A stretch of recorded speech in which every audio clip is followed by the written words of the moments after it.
નમસ્કાર ખેડૂત મિત્રો. તો આપ સૌનું વિભાગીય સંશોધન કેન્દ્ર દ્વારા આયોજિત આ ઓનલાઈન ટ્રેનિંગ પ્રોગ્રામમાં તાલીમ પ્રોગ્રામમાં આપ સૌનું સ્વાગત છે. સાથે સાથે આપણી સાથે જોડાયેલા વક્તાઓ, વિશેષજ્ઞ અને સાથે સાથે વિદ્યાર્થી મિત્રો, આપ સૌનું ખૂબ ખૂબ સ્વાગત છે. તો આજે આપણે એવા વિષય પર ચર્ચા કરવા માટે એકત્રિત થયા છીએ જે માત્ર ખેતીનો વિષય નથી, પરંતુ આપણા સ્વાસ્થ્ય, પર્યાવરણ અને આવનારી પેઢીના સીધો સંબંધ ધરાવે છે. તો એ વિષય છે પ્રાકૃતિક કૃષિના સિદ્ધાંતો અને તેનું મહત્વ.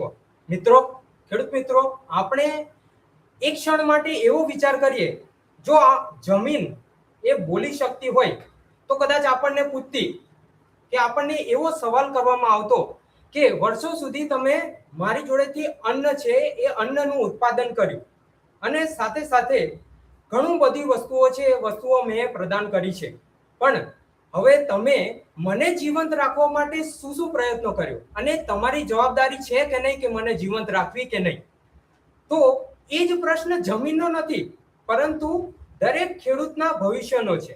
અને આપણે જાણીએ છીએ કે આત્રે ખેતીના ઉત્પાદન વધારવા માટેની દોડમાં આપણે ખૂબ જ રાસાયણિક ખાતરો છે, એ ખાતરો સાથે સાથે જંતુનાશકો અને ઘણી બધી જે રાસાયણિક વસ્તુઓ છે એનો ઉપયોગ કરીએ છીએ અને એના પર જ આપણે નિર્ભર થઈ ગયા છે. શરૂઆતમાં આપણે જાણીએ છીએ કે ઔદ્યોગિક ક્રાંતિ થયા બાદ આપણા જે ઉત્પાદન છે, ઉત્પાદનમાં ખૂબ જ વધારો થયો અને સમય જતા જતા આપણે રાસાયણિક ખાતરો અને જંતુનાશકો છે એનો વપરાશ ખૂબ જ પુષ્કળ પ્રમાણમાં અને આડેધડ પ્રમાણમાં આપણે કરતા રહ્યા છીએ અને એના પરિણામ રૂપે આપણી જે જમીન છે એ જમીનની ફળદ્રુપતા ઘટવા લાગી છે. જમીન છે એ જમીનની જે ગુણધર્મો છે એ ગુણધર્મો બદલાતા ગયા છે અને એના લીધે આપણી જે ઉત્પાદન છે એ ઉત્પાદન છે ઘટતું રહ્યું છે અને સાથે સાથે જ એ ઉત્પાદનને વધારવા માટે આપણે જે વસ્તુઓનો ઉપયોગ કરીએ છીએ તેનાથી આપણો ઉત્પાદન ખર્ચ છે એ ઉત્પાદન ખર્ચ પણ વધવા માંડ્યો છે. અને સાથે સાથે આપણે વાત કરીએ તો એ રાસાયણિક વસ્તુઓના વપરાશથી આપણું પાણી છે પાણી પ્રદૂષિત થવા લાગ્યું છે અને તેના પરિણામે આપણા માનવ સ્વાસ્થ્ય પર તેની ગંભીર અસરો જોવા મળે છે. હા ખેડૂત મિત્રો, આપણે જાણીએ છીએ, તમે ઘણા બધા એ ન્યૂઝમાં અથવા તો સમાચારમાં તમે વાંચ્યું હશે કે અત્યારે આજના હાલના જમાનામાં પંજાબથી એક ટ્રેન છે એ ટ્રેન આપણે રાજસ્થાન સુધી દોડાવવામાં આવે છે. તમે સાંભળ્યું હશે. હા ખેડૂત મિત્રો, એ જે ટ્રેન છે એ ટ્રેન રેગ્યુલર બેઝિસ પર, ડેલી બેઝિસ પર ત્યાં પંજાબથી રાજસ્થાન છે એ દોડાવવામાં આવે છે. એ શેના માટે?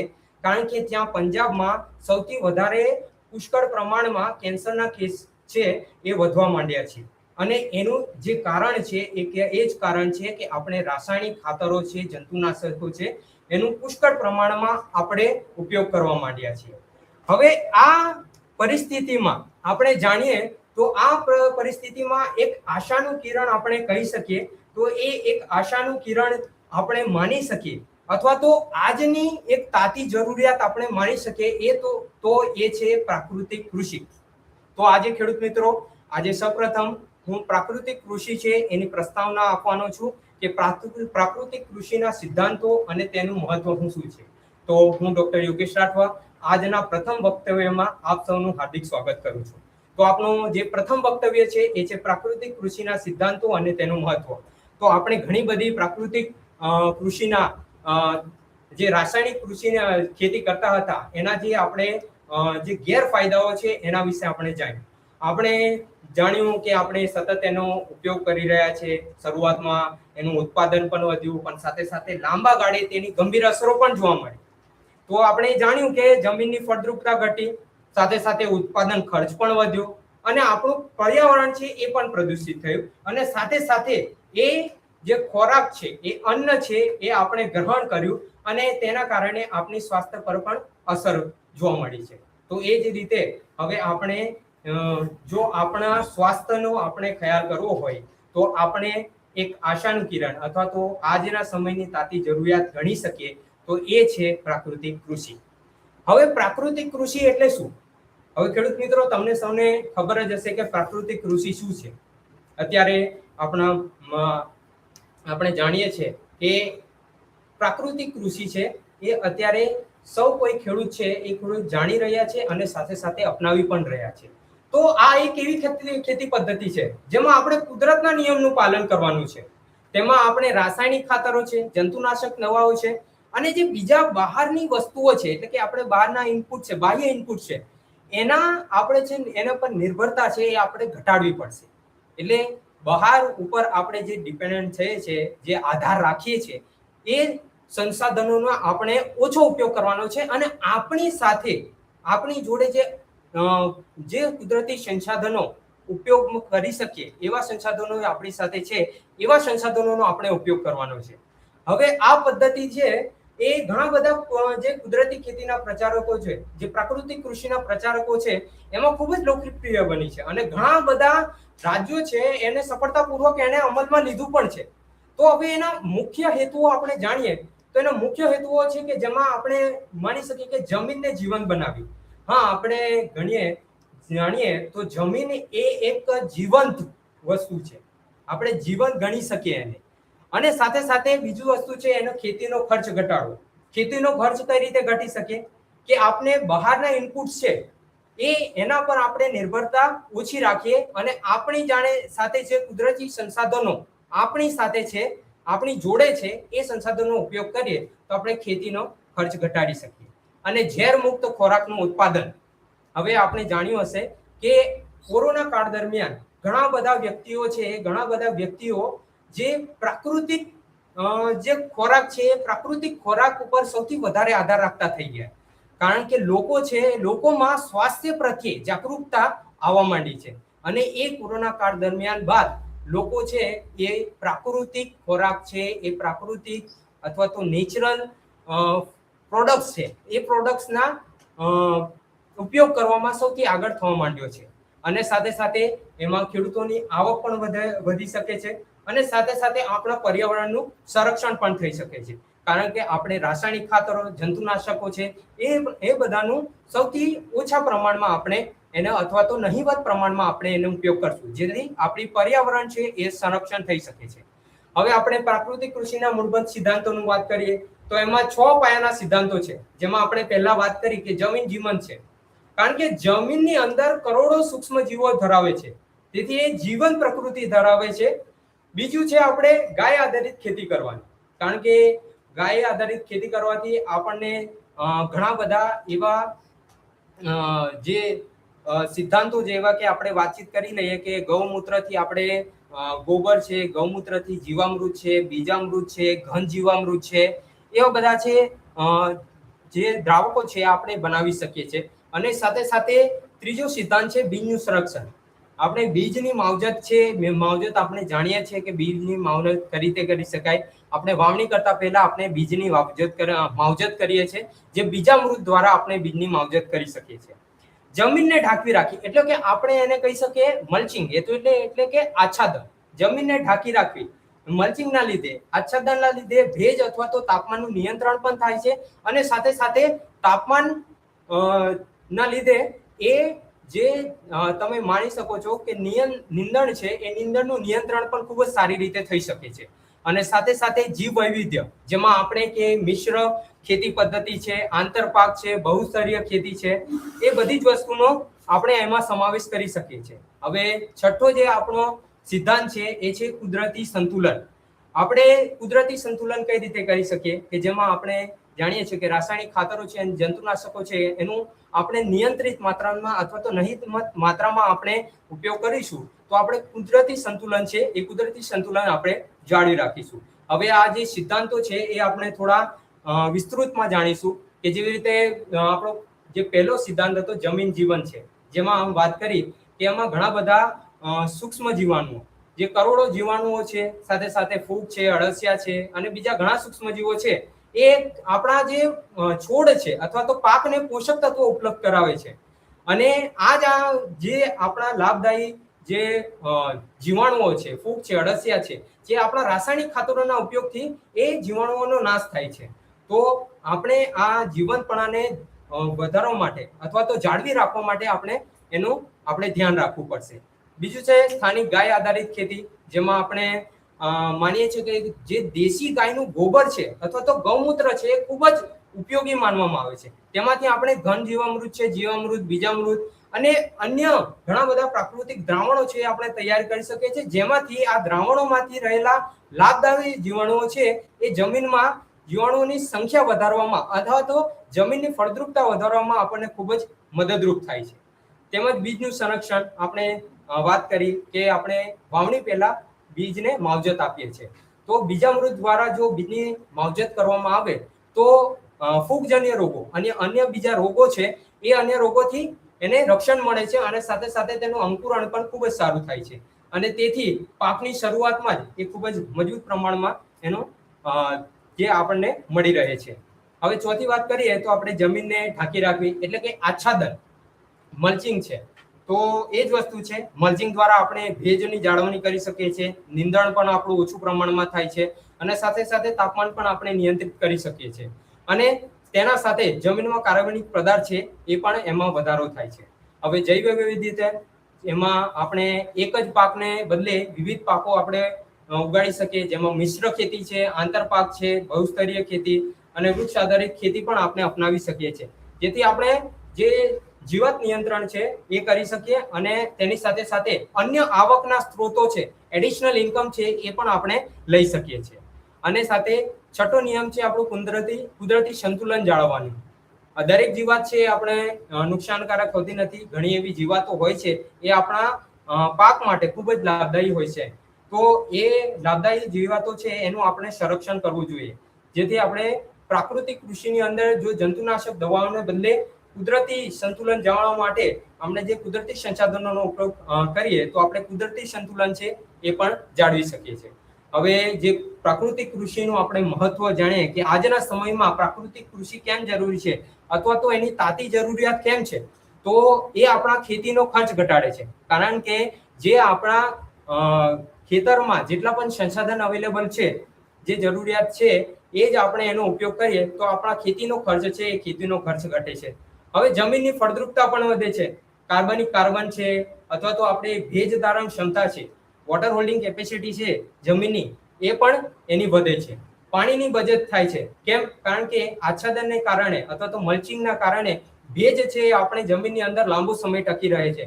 તો એના કારણે પાણીની બચત છે એ પાણીની બચત પણ થાય છે અને આપણે સ્વાસ્થ્ય માટે સુરક્ષિત છે. કારણ કે આપણે રાસાયણિક ખાતરો છે, જંતુનાશકો છે એનું નહિવત પ્રમાણમાં ઉપયોગ કરવાના છે, જે પ્રમાણે આપણા સ્વાસ્થ્ય માટે સુરક્ષિત એવો પાક છે આપણે લઈ શકીએ છીએ. પર્યાવરણનું સંરક્ષણ કરી શકીએ છીએ કારણ કે પ્રદૂષણ ઘટશે અને આપણી જે જૈવ વૈવિધ્યતા છે એ પણ સાથે સાથે જળવાશે. આબોહવા પરિવર્તન સામે પણ રક્ષણ મળશે. ગ્લોબલ વોર્મિંગની જે અસરો થાય છે એના સામે પણ આપણને સંરક્ષણ મળશે. ખેડૂત આત્મનિર્ભર બનશે કારણ કે જે બહારના ઇનપુટ છે એની સામે એની નિર્ભરતા ઘટશે અને આપણી સાથે ખેતર પર જે મળે છે એવા ઇનપુટ્સ છે, સંસાધનો છે, એના પર એની નિર્ભરતા વધશે. તો એના કારણે ખેડૂતો છે એ આત્મનિર્ભર બનશે. હવે પ્રાકૃતિક કૃષિમાં ઉપયોગી અમુક પદ્ધતિઓ જેમાં આપણે જાણીએ છીએ કે બીજામૃત છે, જીવામૃત છે, ઘન જીવામૃત છે, આચ્છાદન છે, વાપસા કન્ડિશન છે, આંતરપાક પદ્ધતિ, મિશ્ર ખેતી પદ્ધતિ, પાકની ફેરબદલી છે, જૈવિક નિવાત નિયંત્રણ છે અને સાથે સાથે સ્થાનિક બીજનો ઉપયોગ છે. તો આ બધી જ વસ્તુઓ છે એ પ્રાકૃતિક કૃષિમાં ખૂબ જ ઉપયોગી છે. અને સાથે સાથે ખેડૂત મિત્રો તમને હું એક મહત્વપૂર્ણ સલાહ આપવા માંગુ છું કે એક સાથે તમે એક સાથે પૂરેપૂરા તમારા વિસ્તારની અંદર પ્રાકૃતિક ખેતી કરવાની જરૂર નથી. એના બદલે તમે તમારા થોડાક વિસ્તારમાં પ્રાકૃતિક ખેતીનો પ્રયોગ કરો અને પોતાના વિસ્તારમાં જે પ્રાકૃતિક ખેતી કરતા હોય એવા સફળ ખેડૂતો છે એમની મુલાકાત લો. સાથે સાથે તમારી સાથે કૃષિ યુનિવર્સિટી છે, કૃષિ વિજ્ઞાન કેન્દ્ર છે, જેવા અલગ અલગ એમના માર્ગદર્શન હેઠળ તમે તાલીમ લો અને સાથે સાથે તમે તમારી જમીનનું પરીક્ષણ કરાવો, જેના થકી તમે પાક પ્રમાણે તમારી યોગ્ય પદ્ધતિ છે એ અપનાવી શકો છો અને સાથે તમે તમારા સ્થાનિક સંસાધનો છો એનો મહત્તમ તમે ઉપયોગ કરી શકો છો. તો આ જે સલાહ છે એ તમે થોડું ધ્યાનમાં રાખજો. તો એની સાથે હું એટલું જ કહેવા માંગીશ કે આપણી જે પ્રાકૃતિક કૃષિ છે એ માત્ર એક ખેતી પદ્ધતિ નથી, પરંતુ એ જીવન જીવવાની એક વિચારધારા છે. તો એ આપણને કુદરત સાથે જોડે છે, સાથે સાથે જમીનને જીવંત રાખે છે અને પાણી બચાવે છે અને પર્યાવરણનું રક્ષણ પણ કરે છે અને સાથે આપણી આવનારી પેઢીને સ્વસ્થ ભવિષ્ય આપે છે. તો એ સાથે હું મારું વક્તવ્ય છે એ રજૂ કરું છું. હવે આપણી સાથે ડોક્ટર RM જાડેજા સાહેબ જોડાશે, જે તમને જણાવશે કે પ્રાકૃતિક કૃષિ પાછળનો જે વૈજ્ઞાનિક અભિગમ છે એના વિશે તમને સમજ આપશે. તો ખેડૂત મિત્રો, આપ સૌ જોડાઈ રહેજો. હું ટૂંક જ સમયમાં ડોક્ટર RM જાડેજા સાહેબ છે એ આપણી સાથે જોડાશે. આભાર.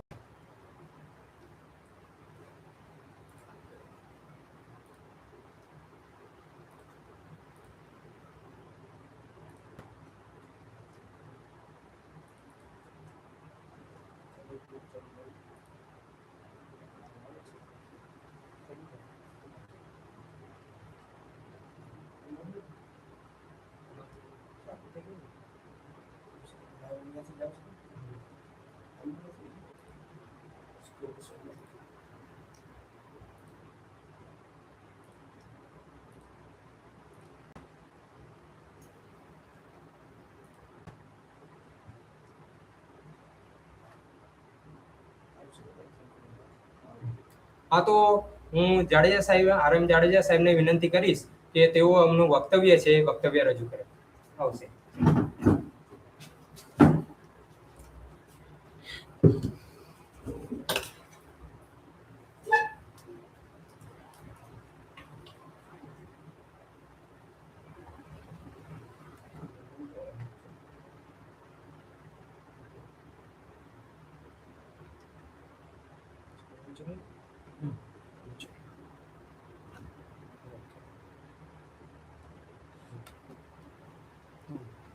નમસ્કાર ખેડૂત મિત્રો.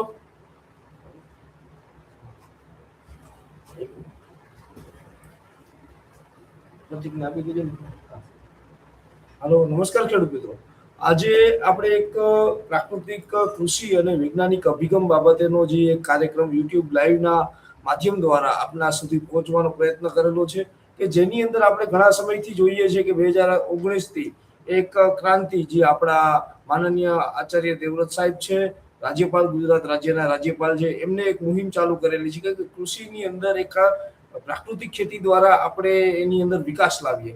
હવે આ આપણે છેલ્લા 5 વર્ષથી પ્રાકૃતિક કૃષિના ફાયદા ઘણું બધું સાંભળેલું છે. તો આની પાછળ જે પ્રાકૃતિક ખેતી છે એની પાછળનો શું વૈજ્ઞાનિક અભિગમ છે અને આ ખેતી કેવી રીતના, એને આપણો દ્રષ્ટિકોણ જોઈએ કે વૈજ્ઞાનિક દ્રષ્ટિકોણ શું રહેલો છે, તો એના વિશે આજે આપણે ખૂબ જ ચર્ચા કરશી. અને આની પહેલાનો જે ખૂબ જ પ્રસ્તાવના અમારા ડોક્ટર યોગેશ રાઠવા સાહેબે આપેલી છે, કે જેની અંદર તમને પ્રાકૃતિક કૃષિ મોડલના બધા આયામો વિશે ખૂબ જ ઊંડાણપૂર્વક વાત કરેલી છે. તો આપણે ખેડૂત મિત્રો જોઈએ કે કોઈ પણ ઘર હોય એનો આધાર પાયા ઉપર રહેલો છે, એના પાયા, એના સ્તંભ છે, એની ઉપર આખા ઘરનું ટકાવ રહેલું છે. આવી જ રીતના જે પ્રાકૃતિક કૃષિ મોડલ છે એની અંદર આપણો પાયો છે એ દેશી ગાય છે અને એની અંદર કુલ 5 આયામો છે, જેમાં બીજામૃત, જીવામૃત, ઘનજીવામૃત, વાપસા, આચ્છાદન અને મિશ્ર ખેતી અને સહજીવન.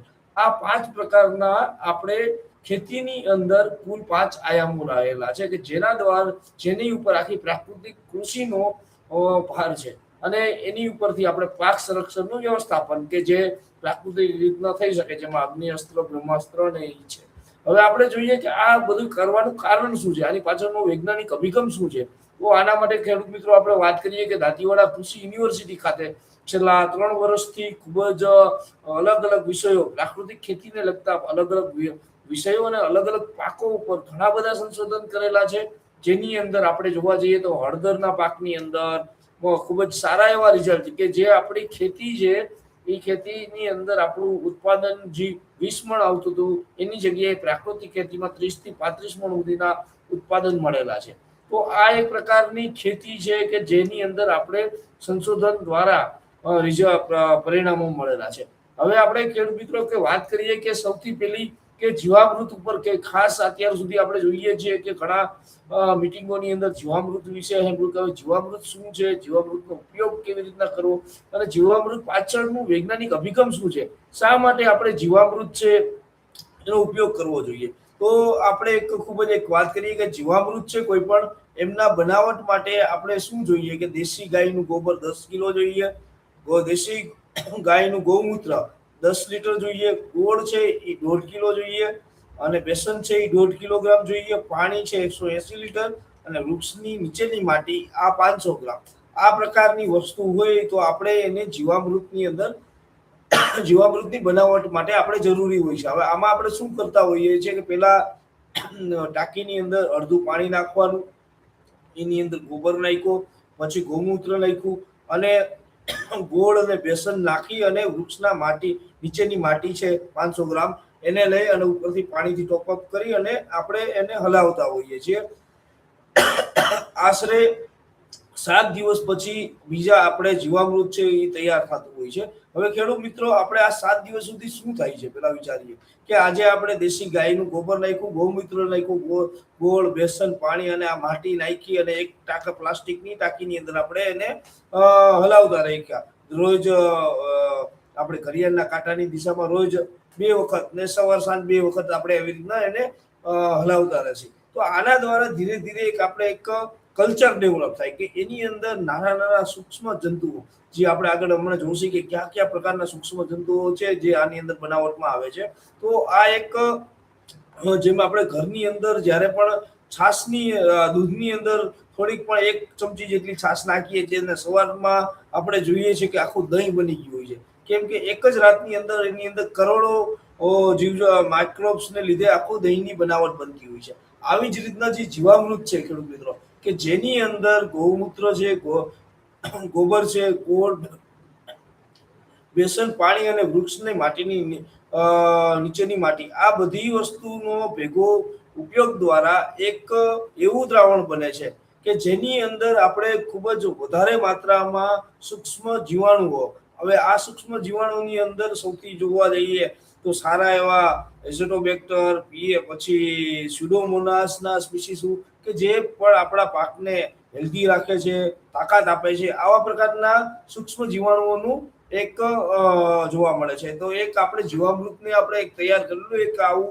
આપણા સંશોધન થયેલું છે કે જેની અંદર કે જીવામૃતને અલગ અલગ પદ્ધતિથી તૈયાર કરવામાં આવેલું છે. કે જેની અંદર આપણે જોવા જઈએ તો પ્રથમ કોલમ છે જે આપણે દેખાય છે T1 ની અંદર, કે આની અંદર જીવામૃત છે સંપૂર્ણ આપણે આગળની જે ફોર્મ્યુલા દેખાડી કે જેની અંદર ગાયનું ગોબર, ગૌમૂત્ર, ગોળ, કઠોળ અને 100 ગ્રામ સજીવ માટી, આ બધાનો ઉપયોગ કરેલો છે. અને T2 છે એની અંદર ખાલી આપણે બધું કર્યું છે પણ કઠોળનો લોટ નાખેલો નથી. જ્યારે T3 છે ખેડૂત મિત્રો, એની અંદર ગોળ નથી નાખેલો, અને T4 છે એની અંદર આપણે જોવા જાય છીએ તો કઠોળ અને લોટ અને ગોળ આ વસ્તુ નાખેલી નથી. હવે એમના રિઝલ્ટો જોવો ખેડૂત મિત્રો. હવે આપણે તમે 10 દિવસ પછી, કેમ કે 5 તારીખે આપણે એનું જીવામૃત બનાવ્યું હતું, 10 થી 12 દિવસે એની અંદર રિઝલ્ટ જોઈએ કે 19/12/2018 ના રોજ એના સેમ્પલ લેવામાં આવ્યું, ત્યારે તમે જોઈશો કે 7.4 ગુણ્યા 10 ઘાત 7.4 ગુણ્યા 10 ઘાત એટલે 7400 કરોડ સૂક્ષ્મ જીવાણુઓ 1 ml ની અંદર. ખેડૂત મિત્રો યાદ રાખજો, 1 ml ની અંદર 7400 સૂક્ષ્મ જીવાણુઓની સંખ્યા જોવા મળેલી છે T1, કે જેની અંદર આપણે પરંપરાગત જે સાયન્ટિફિક એપ્રોચ દ્વારા આપણે વાત કરેલી છે કે આ બધી વસ્તુનો યુઝ કરીને આપણે જીવામૃત બનાવ્યું છે. ત્યારબાદ આપણે T2 ની છે જે એક જેનું બનાવેલી છે કે જેની અંદર કઠોળનો લોટ નથી નાખ્યો, ખાલી જીવામૃત બધી વસ્તુ નાખેલી છે, ખાલી કઠોળ એક વસ્તુ નથી ગયું. તો કઠોળ ના પડવાથી એની અંદર આપણે 220 કરોડ જે 2.2 ગુણ્યા 10 ઘાત, તો એને કહેવામાં આવે 220 કરોડ સૂક્ષ્મ જીવંતુ પ્રતિ ml જોવા મળે છે. જ્યારે ત્રીજો આપણે જોવા જાય છે કે જેની અંદર ગોળ નથી નાખેલો, એમાં 2.5 ગુણ્યા 10 ઘાત, તો ઈ છે આપણા 250 કરોડ જેટલા સૂક્ષ્મ જીવાણુઓ પર ml જોવા મળ્યા છે. હવે જ્યારે જેની અંદર ગોળ અને લોટ બંને નાખેલા નથી, એની અંદર આપણે જોવા જઈએ તો 3 ગુણ્યા 10 ઘાત, તો એ જોવા જઈએ એના પછીના દિવસે 5 એટલે 300 થી 500 કરોડ જોવા મળ્યા. હવે ક્યાં આપણું જે પરંપરાગત જે આપણે વાત કરી કે કૃષિ જીવામૃત બનાવવું છે જેની અંદર બધા જ પ્રકારના તત્વો ગોબર, ગૌમૂત્ર, ગોળ, કઠોળ અને સજીવ માટી નાખશે, તો 7,400 કરોડ સૂક્ષ્મ જીવાણુઓ પર ml જોવા મળે છે. જ્યારે તમે એની અંદર ગોળ અને લોટ નથી નાખતા તો આટલો એની અંદર કે 10% જ રિઝલ્ટ મળે છે. તો આ એક પ્રકારનું એનું તારણ હતું. હવે આપણે જોવા જઈએ કે શું કારણ છે જીવામૃતની અંદર આપણે ગોબર નાખવાનું શું કારણ છે ને ગૌમૂત્ર નાખવાનું શું જરૂર છે. ગોબર છે ગાયનું. આજે અમે દાંતીવાડા કૃષિ યુનિવર્સિટીના સંશોધન દ્વારા જાણ્યું કે જેની અંદર છેલ્લા 2 વર્ષના સંશોધનમાં કાંકરેજ ગાય હતી, કાંકરેજ ગાયનો નર હતો, કાંકરેજ ગાય હતી, પછી આપણે મહેસાણી ભેંસ હતી અને ભેંસના અને બીજી આપણે બકરા, ઘેટા, પછી ઘોડા, આ બધા અલગ અલગ પ્રકારના જાનવરોના છાણમાંથી જીવામૃત બનાવ્યું. અને આ જીવામૃત બનાવ્યા બાદ આપણે તારણ આવ્યું કે ખૂબ જ સારું એવું રિઝલ્ટ મળ્યું કે ગીર ગાય છે અને કાંકરેજી ગાય છે, આ બંને ગાયના ગૌમૂત્રની અંદર સૌથી વધારે માઇક્રોબ્સ કે જે સૂક્ષ્મ જીવોની સંખ્યા જોવા મળે છે. અને એના દ્વારા બનાવેલું જીવામૃત છે જેની અંદર ખૂબ જ વધારે પ્રમાણની અંદર સૂક્ષ્મ જીવો છે. તો દેશી ગાયનું ગોબર છે એક પ્રકારનું આપણું સૂક્ષ્મ જીવાણુઓનું ઘર છે કે જેની અંદર સારી ફૂગ, સારા બેક્ટેરિયા કે જે એક આપણે હમણાં એક સારા એવા બેક્ટેરિયા જોવા મળેલા છે સંશોધનની અંદર કે આપણા પાકની અંદર જ્યારે સ્ટ્રેસ હોય, તણાવ હોય, જેમ કે પાણીની અછત હોય, આપણા પાકની અંદર જ્યારે ખૂબ જ ગરમી પડતી હોય, તો આ બધાય પાક દ્વારા આ બધાય બેક્ટેરિયા, સારા બેક્ટેરિયા અને સારા ફૂગો કે આ પાકને એક રક્ષણ પૂરું પાડે છે કે જેથી આપણો પાક આવી વિષમ પરિસ્થિતિની અંદર પણ ટકી શકે છે. એના સિવાય આપણે જોવા જઈએ કે નાઇટ્રોજન ને સ્થાપિત કરતા બેક્ટેરિયા છે, ફોસ્ફરસ અને પોટાશને જે લભ્ય સ્વરૂપમાં લાવી અને પાકના મૂળને આપે એવા પ્રકારના બેક્ટેરિયા આપણા જીવામૃતમાં જોવા મળ્યા છે. એવી જ રીતના જે ગૌમૂત્ર છે તે ગૌમૂત્રની અંદર સૌથી વધારે ખેડૂત મિત્રો આપણે જોઈએ છીએ આગળ કે ફોસ્ફરસ ની પ્રમાણ હોય છે. ત્યારબાદ એની અંદર ઓક્સિન કે જે મૂળ અને ડેવલપમેન્ટ માટે કોઈ પણ પાકના મૂળના વિકાસ માટેના જે વસ્તુ છે એ ગૌમૂત્રમાં જોવા મળ્યા છે. એના સિવાયના એવા પ્રકારના કેમિકલ્સ છે કે જે ખરાબ ફૂગને આપણે નાશ કરે છે. તો આ વસ્તુ આપણા ગૌમૂત્રમાં વૈજ્ઞાનિક ઢબે વિશ્લેષણ કરવાથી જોવા મળેલું છે. હવે આજે વાત કરી કે ગોળ શું કામ નાખવો જોઈએ કે જીવામૃત બનાવ્યું તો એની પાછળ આપણે ગોળ નાખવાનું કારણ કે આજે તમે ઘરે ખમણ બનાવ્યા કે કોઈ એવી આથાવાળી વસ્તુ કરી છે તો એની અંદર ઘરની અંદર થોડુંક ખાંડ નાખતા હોય છે કે જેથી આથવણ છે એક જ ખૂબ જ સ્પીડમાં બને અને આપણે ઘરને રસોઈ હશે તો એની અંદર આથો સારો આવે તો રસોઈ સારી બને. તો આ આથો લઈ આવવાનું કે ખૂબ જ માઇક્રોબિયલ એક્ટિવિટી વધારવાનું કામ છે એ ગોળ કરે છે. એટલે આપણે એની અંદર એક ગોળ નાખવાની ભલામણ કરેલી છે. પછી એના દ્વારા બીજી વાત કરી કે બેસન. આ બેસનની અંદર આપણે ચણા છે કે ચણા આપણે બધાને ખેડૂત મિત્રો ખબર હશે કે આપણા નાના છોકરા હોય કે કોઈ પણ સગર્ભા મહિલાઓ હોય તો ડોક્ટર એમ કહેતા હોય ચણા અને મગ ખવડાવો. શું કામ? કેમ કે આપણા ચણા અને મગ આ પ્રકારના કઠોળ વર્ગના પાકોની અંદર સૌથી વધારે માત્રાની અંદર હોય છે કે પ્રોટીન જોવા મળે છે. વેજીટેરિયન ખોરાકની અંદર પ્રોટીન જોવા મળે છે. ત્યારબાદ જોવા જઈએ તો આની અંદર કાર્બોહાઈડ્રેટ પણ હોય છે. તો આ બંને વસ્તુ છે કાર્બોહાઈડ્રેટ અને બીજા આપણે પ્રોટીન જે આપણા સૂક્ષ્મ જીવોને જીવામૃતની અંદર આવેલા છે એમને ખાવાનો ખોરાક પૂરો પાડે છે. તો એના માટે આ બેસન ઉમેરવું ખૂબ જ જરૂરી છે અને પાણી ઉમેરવું. હવે ખેડૂત મિત્રો છેલ્લો પોઈન્ટ જોજો કે 6 નંબરનો છે વૃક્ષના નીચેની માટી. આની પાછળનું આપણું વૈજ્ઞાનિક અભિગમ શું છે કે શા માટે વૃક્ષના નીચેની માટી છે એને આપણે જીવામૃતના ટેન્કમાં નાખવી જોઈએ. તો આજે આપણે ઘણા સારા એવા પ્રગતિશીલ ખેડૂતો મિત્રો છે કે જે જાણે છે કે નાઇટ્રોજન, ફોસ્ફરસ, પોટાશના બેક્ટેરિયા બજારમાં મળે છે, રાઇઝોબિયમ મળે છે, બ્રિવેરિયા મળે છે, મેટારાઇઝિયમ મળે છે, ટ્રાઇકોડર્મા મળે છે, માઇકોરાઇઝા, આ બધી અલગ અલગ પ્રકારની ફૂગ અને બેક્ટેરિયા આજે તમને ખેડૂત મિત્રો ના મોઢે ઘણી વખત જોવા મળે છે કે સારા પ્રગતિશીલ ખેડૂતો ઉપયોગ કરે છે. હવે ખેડૂત મિત્રો આપણે વિચારજો કે આ પ્રકારના જેમ કે માઇકોરાઇઝા વાત કરી કે ટ્રાઇકોડર્મા છે અથવા રાઇઝોબિયમ છે, આ બધા બેક્ટેરિયા ક્યાં બને છે? આપણે બજારમાં લેવા જઈએ છીએ તો ફેક્ટરીમાંથી આવે છે, પણ ફેક્ટરીની અંદર પણ ક્યાંથી આવે છે? તો આ બધાનો સોર્સ છે કે જમીનની અંદર અબજોની સંખ્યાની અંદર માઇક્રોબ્સ રહેલા છે. એને લેબોરેટરીની અંદર આઇસોલેશન કરવામાં આવે છે અને આઇસોલેશન દ્વારા એની અંદરથી ટ્રાઇકોડર્માને અલગ કરવામાં આવ્યા, માઇકોરાઇઝાને અલગ કરવામાં આવ્યા, રાઇઝોબિયમને અલગ કરવામાં આવ્યા, પીએસબી ફોસ્ફરસ સોલ્યુબલ બેક્ટેરિયા હોય કે ઝિંક સોલ્યુબલ બેક્ટેરિયા હોય, આ બધા એઝોટોબેક્ટર હોય, આ બધા બેક્ટેરિયાને અલગ અલગ તારવીને પછી એનું કોમર્શિયલાઇઝ પ્રોડક્શન કરવામાં આવતું હોય છે. આ એક આપણે બજારની અંદર જે મળતા વિવિધ પેકેટોની અંદર લખેલું હોય છે. તો આ જે પેકેટો છે એની અંદર પણ જે બેક્ટેરિયા છે એ જમીનની અંદરથી તારવીને અને એને આપણે એક ફેક્ટરીની અંદર બનાવતા હોઈએ છીએ. તો આજની વાત કરીએ તો આ બધા બેક્ટેરિયા જોવા જોઈએ કે આપણે આખું એનું બધા બેક્ટેરિયા સારા બેક્ટેરિયાની જરૂર પડતી હોય તો જે એવી માટી છે કે જે સીધાપાડા ઉપર વૃક્ષો હોયેલા હોય કે જ્યાં ઘણા વર્ષોથી દવાનો છંટકાવ ના કરેલો હોય, અથવા ગામની અંદર એવો પીપળો હોય કે એવો વડલો હોય કે જેની માટી અને ખૂબ જ શું કહેવાય કે સારી હોય કે જ્યાં મોટા પ્રમાણમાં માઇક્રોબ્સ એક્ટિવિટી થતી હોય, છાંયો હોય અને ઘણા દિવસો સુધી કે એની અંદર આપણે ખેડ થયેલી ના હોય. તો આ પ્રકારની માટીની અંદર બધા જ પ્રકારના જે આપણે વાત કરી કે બેક્ટેરિયા છે જેની અંદર આપણા માઇકોરાઇઝા આવ્યા, ટ્રાઇકોડર્મા છે, સ્યુડોમોનાસ છે, પછી એઝોટોબેક્ટર છે, આ બધા પ્રકારના બેક્ટેરિયા છે એ આપણે આમાં જોવા મળતા હોય છે. તો આ બધી વસ્તુનો આપણે જોઈએ કે 6 વસ્તુ જીવામૃતમાં ઉપયોગ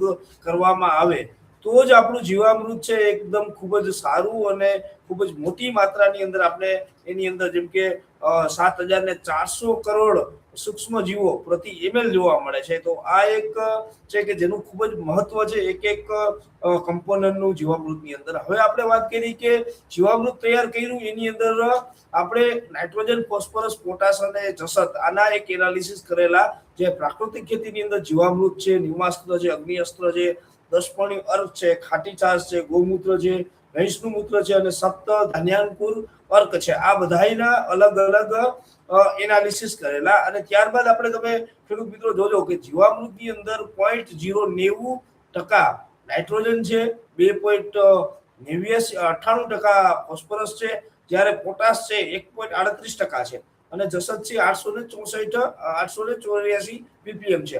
ત્યારબાદ આપણે જોવા જઈએ તો નિમાસ્ત્રની અંદર પણ એટલા ફોસ્ફરસના ટકા રહેલા છે. 10 અર્કની અંદર 2.18% જેટલું નાઇટ્રોજન રહેલું છે.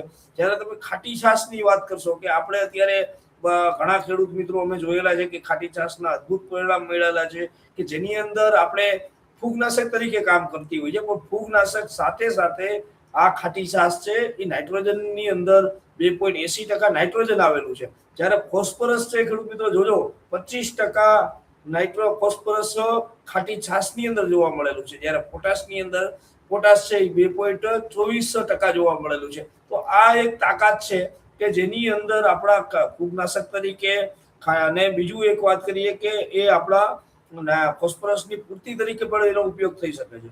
હવે ગૌમૂત્ર છે અને ભેંસનું મૂત્ર છે, આ બંનેનો તમે તફાવત જોવો હોય તો પણ તમે છેલ્લેથી બીજા અને ત્રીજા કોલમમાં જોશો કે ગૌમૂત્રની અંદર 1.50% નાઇટ્રોજન છે, જ્યારે ભેંસનું મૂત્ર છે એમાં 0.90 છે. જ્યારે ફોસ્ફરસની અંદર 6.79% જેટલું ફોસ્ફરસ છે, જ્યારે ભેંસના મૂત્રની અંદર 7.96% જેટલું ફોસ્ફરસ છે. તો આ આપણા કે શા માટે જીવામૃત અથવા પ્રાકૃતિક ખેતીમાં ગાયનું શું મહત્વ છે કે કોઈ પણ ગાય હોય, ગીર ગાય હોય, કાંકરેજી ગાય હોય કે જેનું મહત્વ છે એ આપણે આ રિઝલ્ટ દ્વારા ખબર પડે છે કે જેની અંદર નાઇટ્રોજન, ફોસ્ફરસ આ બંનેની ટકાવારી વધારે છે, જસતની ટકાવારી વધારે છે કે જે આપણા એક વૈજ્ઞાનિક એનાલિસિસ દ્વારા આપણે જોવા મળેલું છે. હવે ખેડૂત મિત્રો હજી બીજી ખૂબ જ વાત આપણે એક જોવા મળશે કે જીવામૃતનું આપણે કેમિકલ એનાલિસિસ કરેલું કે જેની અંદરથી આપણે એક જમીનની અંદર જે ખાસ આપણા કચ્છ જિલ્લાની અંદર જોવા જઈએ તો આપણા બધાયની જમીન છે કચ્છ જિલ્લાની એ આપણા પીએચ નો રેન્જ કાઢેલા અમે હમણાં એનાલિસિસ કરેલું તો પીએચ છે એ 7.5 થી વધારે હોય. આજે કોઈ પણ પાક વાવો કે તમારો કપાસ છે, એરંડા છે કે કોઈ પણ આપણા કઠોળ વર્ગના પાક છે અથવા શાકભાજી વાવેલા છે તો એના વિકાસ અને એની અંદર સારા ઉત્પાદન માટે જે પીએચ છે એ ખૂબ જ અગત્યનો ભાગ ભજવતો હોય છે. તો સારા એવા પોષણ તત્વો છે કે એ લેવા માટે 6.5 થી 7.5 નો પીએચ છે એ ખૂબ જ યોગ્ય ગણાય છે કે જેના દ્વારા પાક તંદુરસ્ત રહે છે, બધા પ્રકારના માઇક્રોન્યુટ્રિયન્ટ છે, ન્યુટ્રિયન્ટ છે એ મૂળ દ્વારા શોષાય છે. પરંતુ ખેડૂત મિત્રો આપણે જોયું છે કે કચ્છ જિલ્લાની અંદર મોટા ભાગની જમીન છે એ 7.5 થી હાઈ મોટા પીએચની છે, 8 સુધીના પીએચ છે, ઘણી જમીનો 8.5 સુધીના પીએચ છે. તો આ વધારે પીએચ હોવાથી આપણે એક જોયું છે કે જમીનની અંદર, અને બીજો કે જે એવો ને એવું ઈસી છે, તો ઈસી નો પણ વેલ્યુ છે એ હંમેશા 1 થી નીચે હોવું જોઈએ. પરંતુ આપણે ઘણી એવી જમીનો અત્યારે અમે જોયેલી છે કચ્છ જિલ્લાની અંદર કે જેનો ઈસી 1 ઉપર છે, 2 સુધીના છે, અને ઘણી એવી ખાલી જમીનો છે કે જ્યાં 15 થી 20 સુધીના ઈસી જોયેલા છે. તો અને પીએચ બધાના 8 ની ઉપર, જનરલી 8 ની ઉપર હોય છે. તો આ પ્રકારની જમીનની અંદર આપણે જોવા જઈએ કે પાકનો વિકાસ બરોબર નથી થતો. વિકાસ તો નથી થતો, સાથે સાથે આપણે જે ખાતરનો ઉપયોગ કરીએ છીએ અત્યાર સુધી આપણે ઘણા રાસાયણિક ખાતરો નાખેલા, જેની અંદર ડીએપી છે, આપણે એસએસપી છે, એવા અનેક પ્રકારના એમોનિયમ સલ્ફેટ છે. તો આ પણ ખાતરો જમીનની અંદર આપણે સારનો સંગ્રહ કર્યો, એટલે સારની વધતા ખારાશ હોય છે. તો જમીનનો પીએચ આપણો વધારે હજી એનાથી પણ વધતો ગયો. તો આપણે જોવા જઈએ તો 8.5ના પીએચ ની અંદર આપણા જે પાક છે એની વૃદ્ધિ સંકોચિત થવા માંડી, અને જે આપણી ભલામણ હતી કૃષિ યુનિવર્સિટીની ભલામણ હોય કે ડીએપી છે એ આપણે એકરે 25 કિલો યુઝ કરવો, પરંતુ આપણે 25 કિલોમાં રિઝલ્ટ ના મળતા 50 કિલો 70 કિલો સુધી આપણે એને ખાતરનો આપણે ઉપયોગ કર્યો. તો આપણી જમીનનો પીએચ ખૂબ જ વધતો ગયો. તો આ જીવામૃતનું અમે એનાલિસિસ કરેલું, અને જીવામૃતનું એનાલિસિસ દ્વારા ખેડૂત મિત્રો તમે એક ખાસ નજર નાખજો કે પીએચ કેટલો છે. તો આની અંદર આપણે પીએચ જોવા મળ્યો 4.65 નો, એટલે આ એક પ્રકારનો એસિડિક દ્રાવણ છે. અને તમે ખાસ તમે જ્યારે જીવામૃત ખૂબ જ તૈયાર થયેલું હશે અને તમે જ્યારે એને સુગંધ આવશો ત્યારે ખાટી સુગંધ આવતી છે અને એકદમ એનો એસિડિક નેચર છે. તો આ જે પીએચ છે એ 4.65 નો પીએચ છે કે જે ખેડૂત મિત્રો કે જમીનની અંદર જવાથી આપણો અત્યારે 8ની પીએચની જમીન છે કે 8.5ની જે પીએચની જમીન છે એની અંદર એકરે 500 લીટર દર 15 દિવસે જીવામૃત આપવાથી આપણી જમીનનો પીએચ છે એ નીચે જાય છે. આ અમારા વૈજ્ઞાનિક અભિગમ, વૈજ્ઞાનિક રિઝલ્ટ દ્વારા અમે સાબિત કરેલું છે કે જેની અંદર જીવામૃત છે એ આપણા જમીનના પીએચ સુધારવા માટેનું ખૂબ જ પેલું કામ કરે છે. અને બીજું કે આપણા વર્ષો જૂનો પડેલા ખાતર છે એને પણ ઓગાળી અને આપણા પાકને આપવાનું કામ કરે છે. એવી જ રીતના ઈસી છે કે જે ઈસી છે એ 0.56 નો છે, તે ખૂબ જ દ્રાવણ છે, જમીનમાં સાર ઉમેરતું નથી. પછી કાર્બન છે જે અત્યાર સુધી આપણે ખેડૂત મિત્રો હ્યુમિક એસિડ લાવે છે બજારમાંથી, અલગ અલગ પ્રકારના કાર્બન લાવે છે. હવે જીવામૃતની અંદર જ ખેડૂત મિત્રો તમે જોશો કે 6.78 ગ્રામ પ્રતિ લીટર છે એ આટલા પ્રકારનું જીવામૃતની અંદર કાર્બન રહેલો છે. તો આ જે કાર્બન છે એ પાકને નાઇટ્રોજન અને ફોસ્ફરસનો જે નાઇટ્રોજન અને કાર્બનનો રેશિયો છે એને સંતુલિત કરવાથી વધારે પ્રમાણમાં વૃદ્ધિ આપવાનું કામ કરે છે. તો આ એક પ્રકારના વૈજ્ઞાનિક એની પાછળનો જીવામૃત પાછળનો અભિગમ છે કે જેમાં ઈસી, પીએચ અને કાર્બન આ ત્રણનો ઉપયોગ દ્વારા જીવામૃતની અંદર તમે જીવામૃત છે એ આપણા પાકને, આપણી જમીનને સુધારવા માટેનું કામ કરે છે. હવે ખેડૂત મિત્રો એવી જ રીતના ખેડૂત મિત્રો આપણે એક વાત કરીએ કે બીજું છે આપણા એની સાથે આચ્છાદન છે. આચ્છાદનની અંદર બીજામૃત છે, જેમ કે બીજામૃતની અંદર આવે છે એક આપણા ચૂનો. આ ચૂનો વસ્તુ એવી છે કે જે કોઈ પણ પ્રકારના સૂક્ષ્મ જીવાણુ કે જેની અંદર ફંગસ છે, પાકની કોઈ પણ પાક હોય એની ઉપર આપણે સીડ ટ્રીટમેન્ટ કરતા હોઈએ છીએ કે બીજને આવપટ આપતા હોઈએ છીએ. તો જે બીજામૃત છે એની અંદર આવેલો ચૂનો કે એ એક આપણા ખરાબ પ્રકારની ફૂગોનો નાશ કરે છે અને સાથે સાથે કેલ્શિયમ પણ આપવાનું કરે છે. તો એક બીજામૃત છે. અને એના પછીની વાત જે આપણે વાત કરીએ કે આચ્છાદન. તો આચ્છાદનની અંદર ખેડૂત મિત્રો અમે ઘણા ખેડૂતોની અંદર અમે એક આ નવા અભિગમ દ્વારા 2 રીતના કરાવેલું છે કે જેની અંદર એક તો આપણે લીલો પડવાશ છે એનું આચ્છાદન કરીએ અને એની ઉપર લીલા પડવાશને જમીનની અંદર ખેડી અને પછી ત્યાં પાક વાવ્યો છે કે જેમાં સવણ છે, ઈકળ છે, ગુવાર છે અથવા કોઈ પણ પ્રકારના કઠોળ વર્ગીય પાક થયા. અને ઘણા અમારા એવા ખેડૂતો પણ અમે જોયેલા છે કે જે બાજરી, તલ આ બધા પાકોનું મિક્સ કરી અને પોતે જમીનની અંદર વાવે છે અને પછી ફૂલ અવસ્થાએ એને રોટાવેટર સાથે જમીનમાં ભેળવી આપે છે. તો જે જમીનની અંદર આપણે વાત કરી કે જમીનને ફળદ્રુપ બનાવવાનું કામ કરશે, નિંદામણ આપણું ઓછું થશે.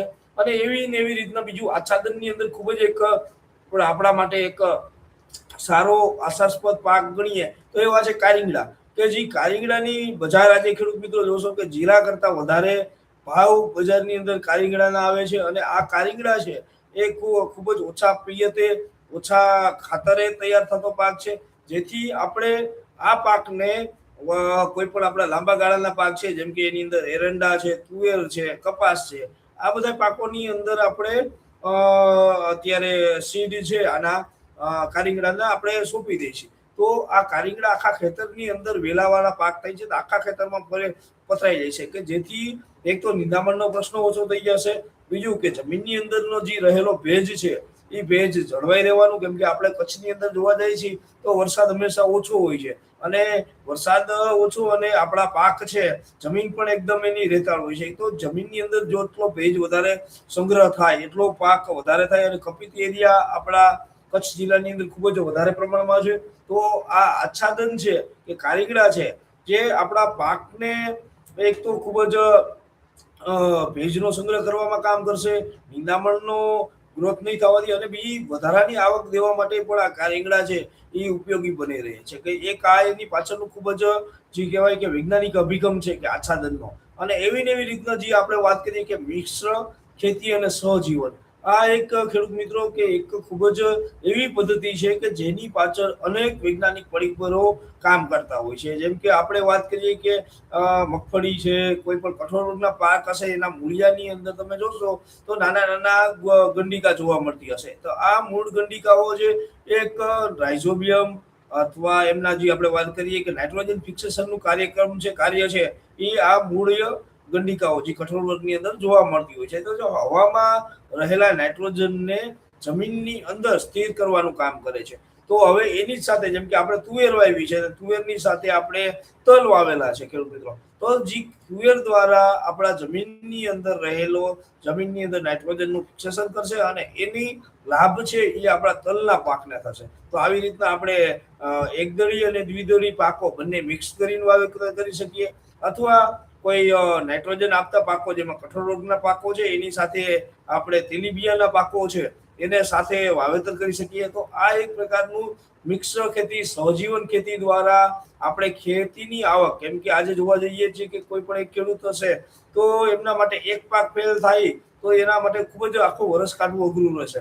તો મિક્સર ખેતી છે કે સહજીવન દ્વારા જે ખેતી છે કે એની અંદર ખેતીના ઘણા બધા આયામો છે, કે જેની અંદર શાકભાજી પણ આવી ગયું, પછી ફ્રૂટ પણ આવી ગયા, કઠોળ વર્ગના પાકો આવી ગયા, ધાન્ય વર્ગના પાકો આવી ગયા, તેલીબિયાના પાકો આવી ગયા હતા. આ બધા પાકો દ્વારા કે ખેડૂત પોતાને માટે, જેમ કે પોતાના ખોરાક માટે, પોતાના પોષણ માટે પણ એક ઉપયોગી રહેશે, પછી ગાય ભેંસના ચારા માટે ઉપયોગી રહેશે, અને જમીનની જે ફળદ્રુપતા છે એ એક વધારશે. આજે ખેડૂત મિત્રો એક વાત કરીએ કે આપણે પ્રાકૃતિક ખેતીની અંદર ઓછીની વાત કરવાતા હોય છે કે ઓર્ગેનિક કાર્બનની અંદર. તો આજે અમે આટલા કચ્છ જિલ્લાના લગભગ હમણાં 200 સેમ્પલના એનાલિસિસ અમારા સેન્ટર દ્વારા કરવામાં આવેલા. તો આ સેમ્પલ દ્વારા જોયું કે કોઈ પણ પાક, કોઈ પણ ખેડૂત છે જે 200 ખેડૂતમાંથી એક પણ એવો ખેડૂત નહોતો કે જેની અંદર એકથી વધારે ના ઓર્ગેનિક કાર્બન હોય. તો જનરલી આપણે જોવા જઈએ કે આ જંગલની અંદર રહેલી માટી છે અથવા એવા પ્રકારની ખેતી છે કે એકદમ ફળદ્રુપ જમીન હોય તો જેનો ઓર્ગેનિક કાર્બન 5 હોવું જોઈએ, તો આપણો પાક છે એ ખૂબ જ સારી માત્રામાં વિકાસ કરે છે. તો આપણે આજે જોયું તો અમે એનાલિસિસ કરતા ધ્યાને આવ્યું કે આખા કચ્છ જિલ્લાની અંદર ઓર્ગેનિક કાર્બન છે એ 0.3 થી લઈ અને 0.6 સુધી આટલી માત્રામાં, ઘણી જમીનો એવી છે જેની અંદર ઓર્ગેનિક કાર્બન છે એ 0.2 સુધી છે. તો આ ખેતી એ ટકાઉ ખેતી નહીં થઈ શકે જ્યાં સુધી આપણે જમીન આપણી ફળદ્રુપ નહીં કરવી હોય. અને જમીન ફળદ્રુપ માટે જે આપણે આ પ્રાકૃતિક કૃષિ મોડલના જે 5 આયામો છે એનો આપણે એક ફરજિયાતપણે ઉપયોગ કરવો પડશે. અને ખેડૂત મિત્રો, જેમ અમારા ડોક્ટર યોગેશ રાઠવા સાહેબે કીધું કે ભાઈ આપણે એની અંદર બધાની અંદર શરૂ ન કરીએ, કેમ કે કચ્છ જિલ્લાની અંદર આપણે જોઈએ કે ખેડૂતો મોટા ભાગના મધ્યમથી મોટા ખેડૂતો જોવા મળે છે કે જેમની પાસે વિશાળ જમીનો આવેલી છે. તો આપણે 1 એકરની અંદર આ વર્ષે સંકલ્પ લઈએ કે 1 એકરની અંદર આપણે પ્રાકૃતિક ખેતી દ્વારા, અને એ પ્રાકૃતિક ખેતી દ્વારા પકાવેલું અનાજ છે એ આપણા ઘરે જ લઈ જાય છે. તો એના દ્વારા આ તમને ખુદને અંદરથી વિશ્વાસ આવશે કે હા, આજે અમારા ઘરે પણ સારું શાકભાજી આવે છે, આપણી ઘરે આવતું અનાજ એકદમ શુદ્ધ છે, આપણે નિરોગી રહેશી. તો આ પ્રાકૃતિક ખેતી દ્વારા આપણે બીજાને પણ લાભ આપી શકીએ. જેમ કે હમણાં છેલ્લા 6 મહિના પહેલા અમે માર્ચ મહિના દરમિયાન આપણા જે મેજર દાડમનો પાક હતો, જેના અમે એક રેસિડ્યુઅલ એનાલિસિસ કરેલા પેસ્ટિસાઇડ લેબોરેટરી અમારી સરદાર કૃષિનગર દાંતીવાડા યુનિવર્સિટી ખાતે આવેલી છે, કે જેની અંદર અમે બધા તાલુકામાંથી દાડમના સેમ્પલ લીધેલા. એ દાડમના સેમ્પલ લીધા બાદ ખેડૂત મિત્રો તમને આશ્ચર્ય થશે કે એ સેમ્પલના અમે એનાલિસિસ કર્યા. 10માંથી 9 સેમ્પલ ફેલ ગયા. 10માંથી 9 સેમ્પલની અંદર ખૂબ જ વિશાળ માત્રામાં આપણે જંતુનાશકના પ્રમાણ જોવા મળ્યા, ખૂબ જ માત્રામાં ફૂગનાશકના પ્રમાણ જોવા મળ્યા. તો આ છે એ પાક આપણે અથવા આપણા ભાઈઓ અથવા આપણા કુટુંબ અને આપણા સમાજમાં જ આ દાડમ ખાવાના છે, કે આ કોઈ પણ પાક હોય, દાડમ હોય કે અથવા બીજા પાક હોય, કે જે આપણા છોકરાઓ અથવા આપણા કુટુંબીજીના ખોરાકમાં જ આવવાના છે. તો જેના દ્વારા આજે જોવા જઈએ છીએ કે વધારે પડતા રોગો, જે કેન્સર જેવા રોગો છે, એની પાછળના કારણો છે એ જોવા નવા રોગો થાય છે, કે એની પાછળના કારણો જોવા જઈએ તો આ વધારે પડતી પ્રમાણમાં રહેલી જંતુનાશકો છે. તો આ જંતુનાશકનું પરિણામ અમે છેલ્લા 1 મહિના દ્વારા એનાલિસિસ દ્વારા જોયું કે 10માંથી 9 સેમ્પલ છે ખેડૂત મિત્રો એ આપણે ફેલ થયેલા છે, કે જે ખાવા લાયક નથી, કે માત્ર એક માત્રાથી જે નિર્ધારિત માત્રા છે એનાથી પણ 10 ગણા વધારે જંતુનાશકો જોવા મળેલા છે. તો ખેડૂત મિત્રો બસ વધારે નહીં કહેતા, આપણે આ જે પ્રાકૃતિક કૃષિ મોડલ છે જેનું 1 એકરની અંદર શરૂઆત કરજો. અને કોઈ પણ જગ્યાએ તમને જો પ્રશ્ન હોય અને તમને ક્યાંય આની અંદર મુશ્કેલી આવતી હોય તો પણ તમે વિભાગીય સંશોધન કેન્દ્ર ભચાઉ ખાતે આપનો સંપર્ક કરજો, જેની દ્વારા અમે અમારા પૂરતા પ્રયત્ન કરશી કે આપનું જે પ્રાકૃતિક મોડલ છે એ એક આદર્શ પ્રાકૃતિક મોડલ બને, ગામના યુવાનો શીખે, ગામના આજુબાજુના ગામના ખેડૂતો શીખે અને એને આપણે પ્રસાર કરીને આખા દેશ સુધી પહોંચાડી શકીએ. બસ એટલું કહીને હું મારી વાત વિરમું છું. જય કિસાન, જય ભારત.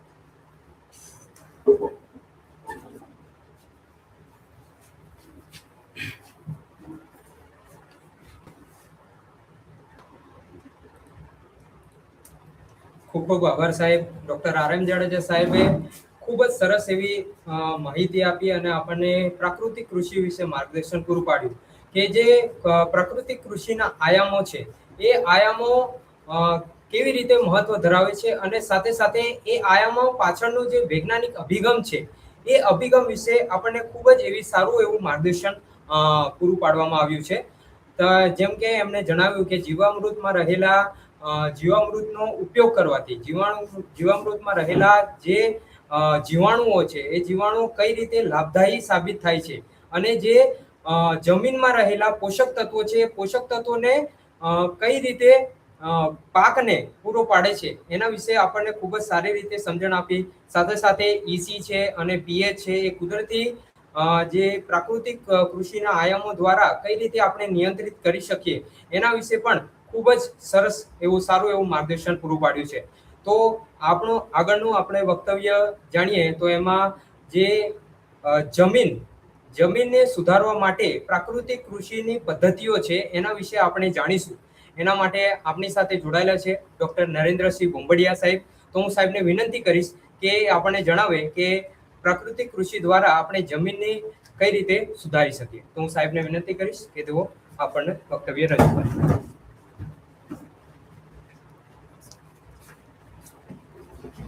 નમસ્કાર ખેડૂત મિત્રો.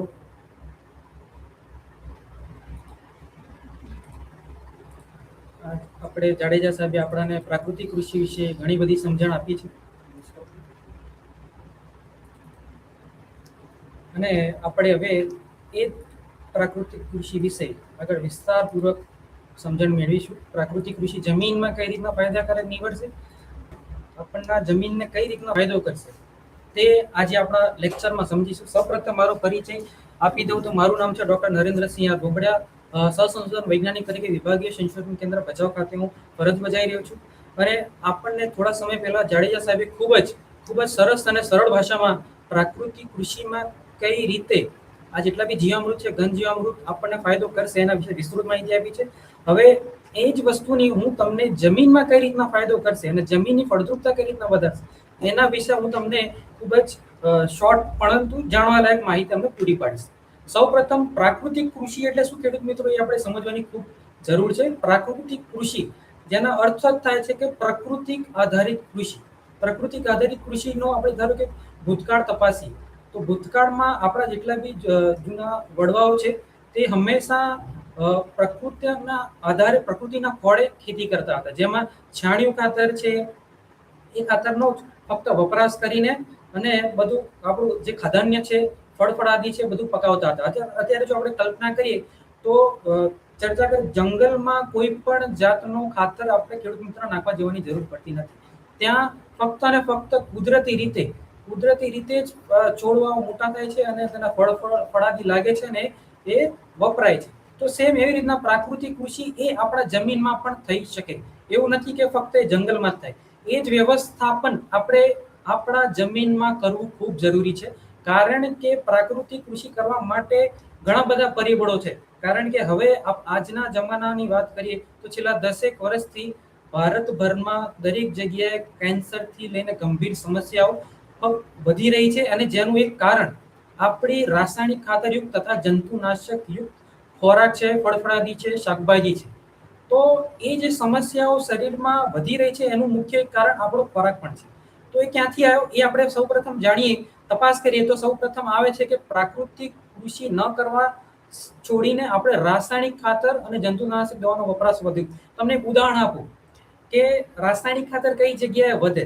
ધારો કે કોઈ ઘઉંનું વાવણી કરી હોય, તેનો ભલામણ કરેલો જથ્થો ઘઉંનો હંમેશા 100 થી 120 કિલો નાઇટ્રોજન હોય છે. ખેડૂત મિત્રોને આપણે ભલામણ કરીએ છીએ કે 100 થી 120 કિલો નાઇટ્રોજન હોય તો એટલે 4.5 વીઘે અને 1 હેક્ટર એટલું ખાતર આપવાનું થાય. એટલે ગણીને 1 થી 2 બેગ જેવી યુરિયા જાતી હોય. પરંતુ આપણે ખેડૂત મિત્રોને કીધા છતાં પણ ખેડૂત મિત્રો 2 થી 3 ગણું તેનું ખાતર આપે છે, જેના કારણે એ ખાતર જેવું તમારા છોડમાં જાય તરત એક છોડ કુમાશ પકડી લે. નાઇટ્રોજન યુક્ત ખાતરો જેટલું છોડને વધુ આપશો એટલું છોડ કુમાશ પકડે, જેના કારણે તેમાં ઈયળો અને બધા પ્રકારની જીવાતો, ચૂસ્યા પ્રકારની જીવાતો આકર્ષાય. હવે આ ચૂસ્યા પ્રકારની જીવાતો જેવી આકર્ષે એવું તરત આપણે એને જંતુનાશક દવાઓનો છંટકાવ કરવો પડે. આપણને એગ્રો સેન્ટરે જઈએ અથવા તો કોઈ વૈજ્ઞાનિકને પૂછીએ તો આપણને જંતુનાશક દવાઓનો ભલામણ કરેલો જથ્થો કહેશે. પરંતુ ખેડૂત મિત્રો આપણે કેવું હોય છે કે જંતુનાશક જેમ આપણે રાસાયણિક ખાતર વધુ આપે જેમ જંતુનાશક પણ આપણે વધારે પ્રમાણમાં આપી દઈએ છીએ, જેના કારણે થઈને એવી જીવાત બને છે કે જે આવનારી જીવાતને પણ જંતુનાશક દવાઓનો વધારે જથ્થો અસર કરતો નથી, જેના કારણે આવનારી જીવાત એવી આવે છે કે જેને વધારે દવાની જરૂર પડે છે. એમ કરતા કરતા તમારું દવાનું પ્રમાણ વધતું જાય છે. રાસાયણિક ખાતર અને શરૂ ક્યાંથી થયું? જેવું રાસાયણિક ખાતરના જથ્થાનું પ્રમાણ વધ્યું તરત એના સામે તમારા જંતુનાશક દવાનું પ્રમાણ વધ્યું. એનો મતલબ એવો થયો કે જેવો રાસાયણિક ખાતર વધારશો એમ જંતુનાશક દવાઓ વધશે. હવે બીજો પ્રશ્ન એ થાય છે કે જેવું રાસાયણિક ખાતર વધારો એટલે જમીનમાં રહેલા સૂક્ષ્મ જીવાણુઓ, અળસિયા બધાનો વિનાશ થાય છે, જેના કારણે સૂક્ષ્મ જીવાણુ જો અળસિયા જે ના હોય એનું મુખ્ય કામ એવું છે કે જમીનને છિદ્રાળુ બનાવવું. સૂક્ષ્મ જીવાણુનું મુખ્ય કામ એવું છે કે જમીનમાં સારા બેક્ટેરિયા પેદા કરવા, જે જમીનમાં લોકલ રહેલા તત્વને છોડ સુધી પહોંચાડવાનું કામ પૂરું પાડે છે. આપણને જાડેજા સાહેબ ખૂબ વિસ્તારપૂર્વક સમજાવ્યું કે જમીનમાં જેટલા બી સૂક્ષ્મ જીવાણુ છે, ઓર્ગેનિક કાર્બન છે, એને જાળવશું તો એ રહેલા રાસાયણિક ખાતર જથ્થો હોય અથવા કોઈ પણ તત્વ હોય એ તત્વને છોડના મૂળ સુધી પહોંચાડવાનું કામ એ આ સૂક્ષ્મ જીવાણુ તથા અળસિયા કરે છે. પરંતુ આપણા રાસાયણિક ખાતરના વધારે પડતા વપરાશને કારણે આ જીવાણુઓ, અળસિયાઓ ધીરે ધીરે વિનાશ થઈ રહ્યો છે, જેના કારણે તમારા રાસાયણિક ખાતરનો જથ્થો પણ વધારે નાખવાનો થાય છે અને જેના કારણે જંતુનાશક દવાઓનો પણ વપરાશ વધારે પડતો થઈ રહ્યો છે. એટલા માટે પ્રાકૃતિક કૃષિ આપણે લાવવાની ફરજ પડી, કારણ કે આપણે મર્યાદિત ખાતર અને મર્યાદિત જંતુનાશકની વપરાશ આપણે કરી નહીં. એટલા માટે આપણે પ્રાકૃતિક કૃષિ લાવવાની ખૂબ જરૂર પડી.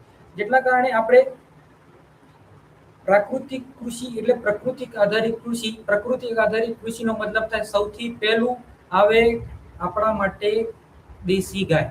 દેશી ગાયના છાણમાં અસંખ્ય કરોડો સૂક્ષ્મ જીવાણુઓ રહેલા છે, જે જાડેજા સાહેબે ખૂબ વિસ્તારપૂર્વક બતાવ્યા છે કે કયા કયા બેક્ટેરિયા છે, કેટલા પ્રમાણમાં છે, કઈ વસ્તુથી એ બેક્ટેરિયા વધે છે. તો એ જે બેક્ટેરિયા છાણમાં રહેલા છે એ બેક્ટેરિયા જ્યારે જમીનમાં ભળશે ત્યારે જમીનનું વાતાવરણ સૂક્ષ્મ જીવાણુ માટે એવું તૈયાર કરશે કે જેનું જથ્થો વધશે ને જથ્થો વધવાને કારણે જમીનમાં રહેલા લોકલ તત્વો, કારણ કે જમીનની પોતાની એક કેપેસિટી છે. જમીનમાં જ આપણે પહેલા મેં આગળ વાત કરી હતી કે જમીનમાં પહેલા જ આપણે કોઈ જાતનું ખાતર નાખતા નતા, આપણે રાસાયણિક ખાતર રહિત ખેતી કરતા હતા છાણિયા ખાતર ઉપર. તો એનો મતલબ એવો હતો કે અત્યારે પણ કરી શકાય છાણિયા ખાતર પરથી ખેતી. તો આ છાણિયા ખાતરથી ખેતી કરવા માટે છાણિયું ખાતરમાં બેક્ટેરિયા જે છે એ બહુ મહત્વના છે. તો જ્યારે છાણિયું ખાતર તમે જમીનમાં નાખશો તો એના બેક્ટેરિયા જે છે જમીનમાં પહેલેથી જીવાણુ રહેલા છે એને જીવિત કરશે અને એક સસ્ટેનેબલ એગ્રીકલ્ચર ડેવલપ કરશે, જે આગળ જતા બધા જ પ્રકારના તત્વો છે ધીમે ધીમે જમીન જાતે જીવંત બને છે અને જમીન જાતે એને છોડને પૂરું પાડે છે. એટલે બહારથી આપણે રાસાયણિક ખાતર વધારે નાખવાની જરૂર રહેતી નથી. શરૂઆતમાં ખેડૂત મિત્રોને રાસાયણિક ખાતરમાંથી પ્રાકૃતિક કૃષિ તરફ જતા થોડીક તકલીફ પડતી હોય છે, કારણ કે આપણે વારે રાસાયણિક ખાતર વાપરવાને કારણે અળસિયા તથા સૂક્ષ્મ જીવાણુઓનો નાશપ્રાય કરી દીધા. પરંતુ તેને પાછા લાવવા માટે જો આપણે છાણિયા ખાતર પ્રાકૃતિક કૃષિ અપનાવશું તો સૂક્ષ્મ જીવાણુ પુનર્જીવિત કરીને આપણે જમીન જે મરી ગયેલી છે, જેને કહી શકાય કે આપણે સૂક્ષ્મ જીવાણુ રહિત થઈ ગયેલી છે, એ જમીનને ફરી જીવંત કરવાની શક્યતા આ દેશી છાણમાં રહેલી છે. એટલા માટે પ્રાકૃતિક કૃષિ કરવી જરૂરી છે અને ગાય આધારિત પ્રાકૃતિક કૃષિ કરવી ખૂબ જરૂરી છે. બીજી વસ્તુ, પ્રાકૃતિક કૃષિ ખર્ચ ઘટાડે છે, ચોક્કસ ખર્ચ ઘટાડે છે, કારણ કે પ્રાકૃતિક કૃષિ હંમેશા નો એક સિદ્ધાંત એવો છે કે બહારથી કોઈ પણ જાતનું ખાતર લાવવાનું થતું નથી. આપણે આપણું જ ખાતર, આપણી ગાયમાંથી જે છાણ આવે છે એ છાણમાંથી જ ખાતર વાપરવાનું છે, ગૌમૂત્ર વાપરવાનું થાય છે, ચણાનો લોટ છે, ઘઉં છે, ગોળ છે, એ બધા પ્રકારના તત્વો વાપરીને આપણે જીવામૃત, ઘન જીવામૃત બનાવવાનું થાય છે, જેથી પ્રાકૃતિક કૃષિનો એક જે અર્થ સરે છે કે બહારથી કોઈ ખાતર લાવવાનું નથી, પ્રાકૃતિક જ વસ્તુ આપણે ફક્ત અને ફક્ત પ્રાકૃતિક વસ્તુ વાપરવાની થાય છે. જો એના મુખ્ય આધારસ્તંભની વાત કરીએ આપણે તો પહેલો બીજામૃત આવે છે, જે સાહેબે એની વિસ્તૃત ચર્ચા કરી છે. બીજું જીવામૃત આવે છે, આચ્છાદન આવે છે અને વાપસા આવે છે. આપણે હવે વિગતવાર દરેક આધારસ્તંભની ચર્ચા કરશું. પણ સૌપ્રથમ આપણે સમજી લઈએ કે જમીનના આરોગ્ય સામે કયા કયા પડકારો હતા. મેં આગળ ઘણી વાત કરી કે રાસાયણિક ખાતરોના અમર્યાદિત વપરાશને કારણે આપણે સૌપ્રથમ ઓર્ગેનિક કાર્બનમાં ઘટાડો થયો. ઓર્ગેનિક કાર્બનનો મતલબ ખેડૂત મિત્રો આપણે સમજવાની ખૂબ જરૂરી છે, કારણ કે ઓર્ગેનિક કાર્બનનો મતલબ સેન્દ્રિય તત્વ થાય. જાડેજા સાહેબે આપણને કચ્છની જમીનની વાત કરી. કચ્છના જમીનમાં ઓર્ગેનિક કાર્બન ખૂબ ઓછા પ્રમાણમાં છે. એનું કારણ એક જ છે કે આપણી જે જમીન છે રેતાળ પ્રકારની છે, ક્ષારી તથા ભાસ્મિક પ્રકારની જમીન છે. બીજી વસ્તુ એવી છે કે ઓર્ગેનિક કાર્બનમાં ઘટાડો થવાનું કારણ ક્ષારીય ભાસ્મિક સાથે આપણે રાસાયણિક ખાતરનો વપરાશ વધુ પડતા કરી રહ્યા છે, જેના કારણે થઈને આપણા જેટલા બી લોકલ સૂક્ષ્મ જીવાણુ છે એ પણ ઘટી રહ્યા છે. લોકલ સૂક્ષ્મ જીવાણુ ઘટી રહ્યા છે, સાથે રાસાયણિક ખાતરનો જથ્થો આપણે વધારી રહ્યા છે, જેના કારણે જીવાણુ પણ નથી અને રાસાયણિક ખાતર વધવાને કારણે ઓર્ગેનિક કાર્બન ઘટી રહ્યો છે. ઓર્ગેનિક કાર્બનનું મુખ્ય કારણ એવું હોય છે કે ઓર્ગેનિક કાર્બન એ સૂક્ષ્મ જીવાણુનો ખોરાક છે. તો જે સૂક્ષ્મ જીવાણુનો ખોરાક છે આપણે એવી રીતના ઘટાડી દીધો કે જેના કારણે સૂક્ષ્મ જીવાણુ રહ્યા જ નહીં. તો ઓર્ગેનિક કાર્બનનો ઘટાડો જે થઈ રહ્યો છે એને પાછો કઈ રીતના વધારી શકાય? તો એના માટે આપણે દેશી ગાયના છાણમાંથી બનતા જેટલા બી બીજામૃત, જીવામૃત, ઘન જીવામૃતના જેટલા બી આયામો છે જે બનાય, પછી આચ્છાદન છે, જીવંત આચ્છાદન છે, શુષ્ક મલ્ચિંગ છે, જેટલા બી આચ્છાદનો છે એ આપણે આપવા પડશે, જેના કારણે ઓર્ગેનિક કાર્બન વધશે. ઓર્ગેનિક કાર્બન વધશે એટલે સૂક્ષ્મ જીવાણુનો ખોરાક વધશે. સૂક્ષ્મ જીવાણુ ખોરાક વધશે એટલે સાહેબે આગળ સરસ વાત કરી, માઇક્રોરાઇઝા છે, રાઇઝોબિયમ છે, જેટલા બી પ્રકારના જમીનમાં બેક્ટેરિયા છે એનું પ્રમાણ ખૂબ સારા પ્રમાણમાં વધશે, જેના કારણે જમીનમાં રહેલા તત્વો જે જમીનમાં છે જે પહેલેથી છે એ પાછા છોડને મળશે. આમ તો જોવા જઈએ તો જમીનમાં છોડને 17 જેટલા તત્વોની જરૂર હોય છે, જેમાંથી કાર્બન, હાઇડ્રોજન, ઓક્સિજન અને બીજા મુખ્ય તત્વો, ગૌણ તત્વો અને સૂક્ષ્મ તત્વો રહેલા હોય છે. જે મુખ્ય તત્વો છે એનું ઉપર જ આપણે હંમેશા ધ્યાન આપ્યું છે. આપણે કોઈ દાડો ગૌણ તત્વો તથા સૂક્ષ્મ તત્વો વિશે વિચાર પણ કર્યો નથી.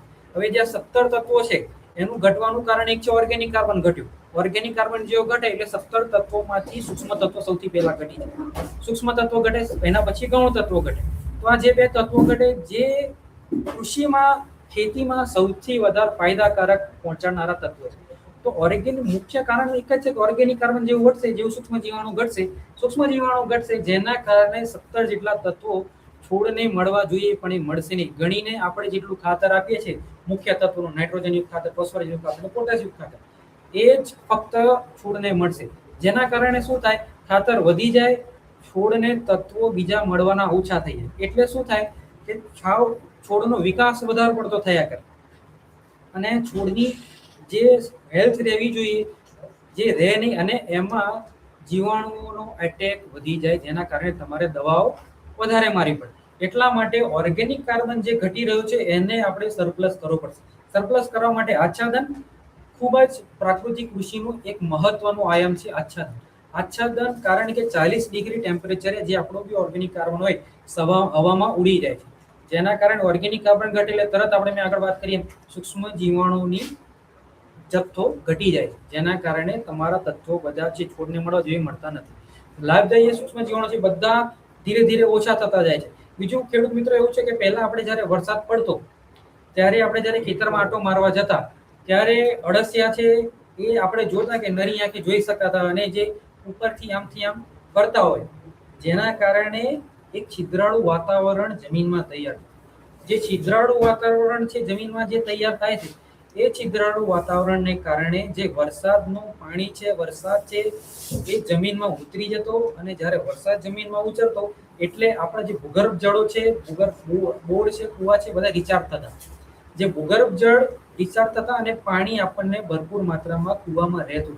પરંતુ હવે પ્રશ્ન શું થઈ ગયો છે કે અળસિયા જેવા અને ફાયદાકારક બેક્ટેરિયા ઘટી રહ્યા, જેના કારણે ઉપરની જમીન કડક થઈ ગઈ છે.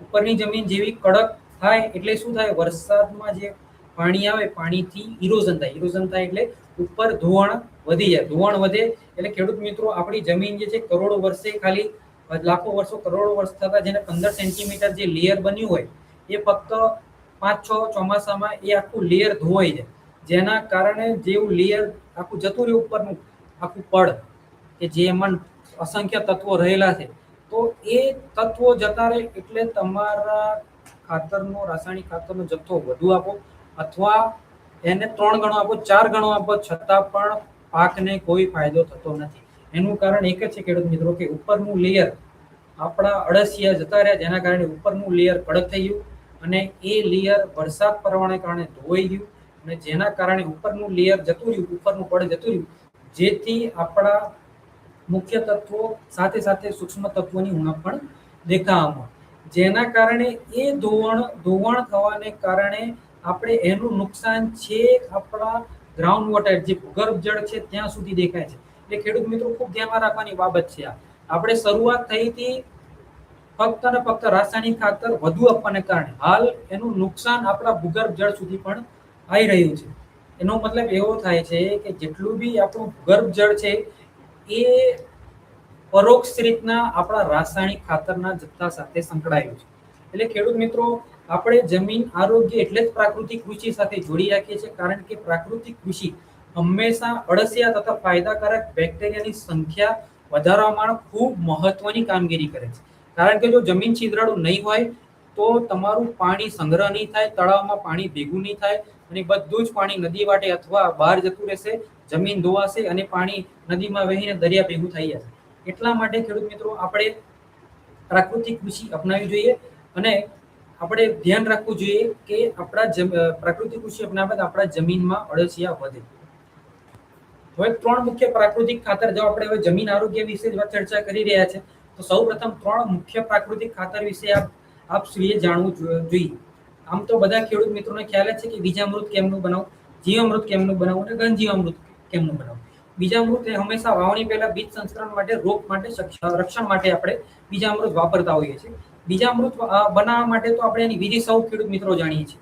બીજામૃતથી શું થશે, જેમ અત્યારે આપણે કોઈ પણ એગ્રો સેન્ટરે કે કોઈ પણ જાઓ તો છોડને બિયારણને પટ આપવા માટેના ઘણા બધા સૂક્ષ્મ જીવાણુ વાળા બેક્ટેરિયાના જેમ કે રાઇઝોબિયમ બેક્ટેરિયાનું આપણને ખાતર મળે છે, નાઇટ્રોજનયુક્ત બેક્ટેરિયા એના માટે પણ ખાતરો મળે છે. તો એ પટ આપવા માટેના ખાતરો આપણને વેચાતા ઘણા મળે છે, પરંતુ એવું જ આપણે પટ આપતાનું ખાતર જે બિયારણમાં અંકુરણ માટે જવાબદાર છે, બેક્ટેરિયા પેદા કરવા માટે, એ જ વસ્તુ આપણે આપણા ઘરે પણ ખેડૂત મિત્રો બનાવી શકીએ છીએ. આપણે એના માટે કોઈ જગ્યાએ બહાર જવાની જરૂર નથી, કેમ કે પ્રાકૃતિક કૃષિનો એક સિદ્ધાંત છે કે બહારથી કશું આવશે નહીં, ફક્ત આપણા આજુબાજુના વાતાવરણમાંથી જ, આપણા જગ્યાઓથી, આપણી આસપાસના ગાયના છાણમાંથી આપણે બધું લેવાનું થાય છે. તો બીજામૃતના પટ આપવાથી સાહેબે આગળ ખૂબ સરસ આપણને સમજાવ્યું હતું કે બીજામૃતના પટના કારણે રાઇઝોબિયમ મૂળનો વિકાસ બહુ સારો થાય છે, તે એક ફૂગનાશક તરીકે પણ બીજામૃત કામ કરે છે, જેના કારણે થઈને આપણે બીજા બહારથી કોઈ જાતની ફંજીસાઇડ કે એવી રાસાયણિક ફંજીસાઇડ આપવાની જરૂર પડતી નથી. બીજી વસ્તુ છે જીવામૃત. જીવામૃત વિશે સાહેબે આપશ્રીને જાડેજા સાહેબે ખૂબ વિસ્તારપૂર્વક સમજાવ્યું છે. હવે જીવામૃતથી જમીનમાં જે કરોડો સૂક્ષ્મ જીવાણુઓ છે તે પણ વધારવાની ક્ષમતા જીવામૃતમાં રહેલી છે. ઘન જીવામૃત એ જીવામૃતમાંથી બને છે, પરંતુ એ જીવામૃતનું શુષ્ક એક વર્ઝન છે, જેમાં જીવામૃત જે આપણે શરૂઆતમાં જમીન તૈયાર કરતી વખતે જે પણ પ્રકારના આપણે ડીએપી યુક્ત ખાતરો કે કોઈ પણ પાયામાં નાખીએ છીએ ખાતરો, ઘન જીવામૃત પણ એ પ્રકારનું જ કામગીરી ઘન જીવામૃતની રહેલી છે. ઘન જીવામૃત એ જ્યારે તમે એના પાયામાં આપશો ત્યારે જમીનની ફળદ્રુપતા ખૂબ વધારે છે. એમાં કરોડો પ્રકારના સૂક્ષ્મ જીવાણુ રહે, જેમાં ફોસ્ફરસ, નાઇટ્રોજન, પોટાશ, ઇવન સૂક્ષ્મ તત્વો પણ એમાં રહેલા હોય છે અને સૂક્ષ્મ જીવાણુ પણ રહેલા હોય છે, જે 17 જેટલા તત્વો જમીનને પૂરું પાડનારું કામ એટલે ઘન જીવામૃત કરે છે. હવે આપણે એના બનાવટ વિશે થોડી વિગતવાર ચર્ચા કરીશું. આમ તો ખેડૂત મિત્રોને ખબર જ હોય છે કે બીજામૃત કેમ ના બનાવે, પરંતુ આપણે એના દરેક એક તત્વોને સમજીશું. કારણ કે ખેડૂત મિત્રો શું છે કે આપણને જો સાયન્ટિફિક રીતના સમજશું તો આપણને લાભકારક નીવડશે. પહેલા સૌપ્રથમ બીજામૃત વિશે સમજી લઈએ. એમાં સૌપ્રથમ દેશી ગાયનું છાણ આપણે વાપરીએ છીએ 5 કિલો. એ વાપરવાનું કારણ ફક્ત એક જ છે કે દેશી ગાય વાપરવાનું કારણ એક છે કે જે આપણે લોકલ બ્રીડ છે એમાં છાણમાં અસંખ્ય કરોડો બેક્ટેરિયા રહેલા હોય છે કે જે આવનારા જે બિયારણને આપણે પટ આપી રહ્યા છે તેને અંકુરિત કરવામાં ખૂબ ફાયદાકારક નીવડશે. બીજી વસ્તુ છે દેશી ગાયનું ગૌમૂત્ર. સાહેબે આગળ ખૂબ સરસ આપણને એનું વર્ણન કર્યું હતું કે દેશી ગાયમાં કયા કયા પ્રકારના નાઇટ્રોજનયુક્ત, ફોસ્ફરસયુક્ત અને પોટાશયુક્ત તત્વો રહેલા હોય છે કે જે ડાયરેક્ટ બિયારણના પડમાં શોષાય છે, જેને શરૂઆતનું અંકુરણ કરવાની જેની ક્ષમતા જેથી ખૂબ વધી જાય છે. બીજો છે કડી ચૂનો છે. જે કડી ચૂનો છે એ ફંજીસાઇડ તરીકે કામ કરે છે કે જેથી તમને કોઈ પણ બીજા પ્રકારની ફંગસ કે જે લાગવા દેવાની શક્યતા નીલ કરી નાખે છે. શેઢા અને વડ નીચેની માટી એટલા માટે આપીએ છીએ કે શેઢા જે લોકલ બેક્ટેરિયા છે, કારણ કે જે દેશી ગાયના છાણ છે તથા લોકલ બેક્ટેરિયા બે ભેગા થઈને એવી સારી કોલોની બનાવે, જેમાં માઇક્રોરાઇઝાથી લઈને છોડને દરેક પ્રકારની એવી કોલોની બનાવે જે દરેક પ્રકારના તત્વો છોડ સુધી પૂરા પાડવામાં ખૂબ લાભદાયી નીકળે છે. અને પાણી, જેમાં આ બધું મિશ્રણ તૈયાર કરવાનું થાય છે, જે આપણે એને 12 થી 24 કલાક એને પલાળ્યા બાદ 12 થી 24 કલાક જેવા સૂકવીને આપણે બીજા દિવસે વાવણી કર્યો તો આ બીજામૃતના કારણે સૌપ્રથમ એનો ફાયદો અંકુરણ ક્ષમતા વધી જાય છે, ફૂગજન્ય રોગ થવાની શક્યતા ખૂબ ઘટી જાય છે અને જમીનમાં રહેલા લોકલ બેક્ટેરિયા સાથે અને બીજામૃતના અંદર જે પટ આપેલો છે એનું એટલું સારું કોમ્બિનેશન થાય છે, જેના કારણે મૂળનો વિકાસ એટલો સારો થાય છે કે જે આવનારા પાકને ખૂબ સારો ફાયદો કરવાની શક્યતા રહેલી છે. ત્યારબાદ આપણે બીજામૃત બનાવવાની પદ્ધતિ જોઈ લીધી. છાણનું અર્ક તૈયાર કરો, 20 લીટર પાણી ઓગાળો, મિશ્રણમાં ગૌમૂત્ર ભેળવો, ત્યારબાદ ચૂનો જે હોય છે રાતે પલાળેલો હોવો જોઈએ અને નીતારેલું પાણી એમાં નાખવાનું થાય છે. એમાં 1 મુઠ્ઠી માટી જે આપણે બહારથી લીધી એ નાખવાની થશે. 12-24 કલાક રાખો, 2 થી 3 વાર હલાવું. ત્યારબાદ 2 દિવસ કાં તો અડધા દિવસમાં બન્યા, 1 કલાક 1 દિવસમાં બન્યા બાદ તેને બીજને એમાં બોડીને છાયામાં સૂકવીને તરત તમે એને વાવણી કરી શકો છો. હવે બીજી વસ્તુ સાહેબ આપણે જીવામૃત વિશે જાડેજા સાહેબે ખૂબ સરસ ચર્ચા કરી હતી, પણ આપણે ફરી એકવાર જોઈ લઈએ જીવામૃત શું છે.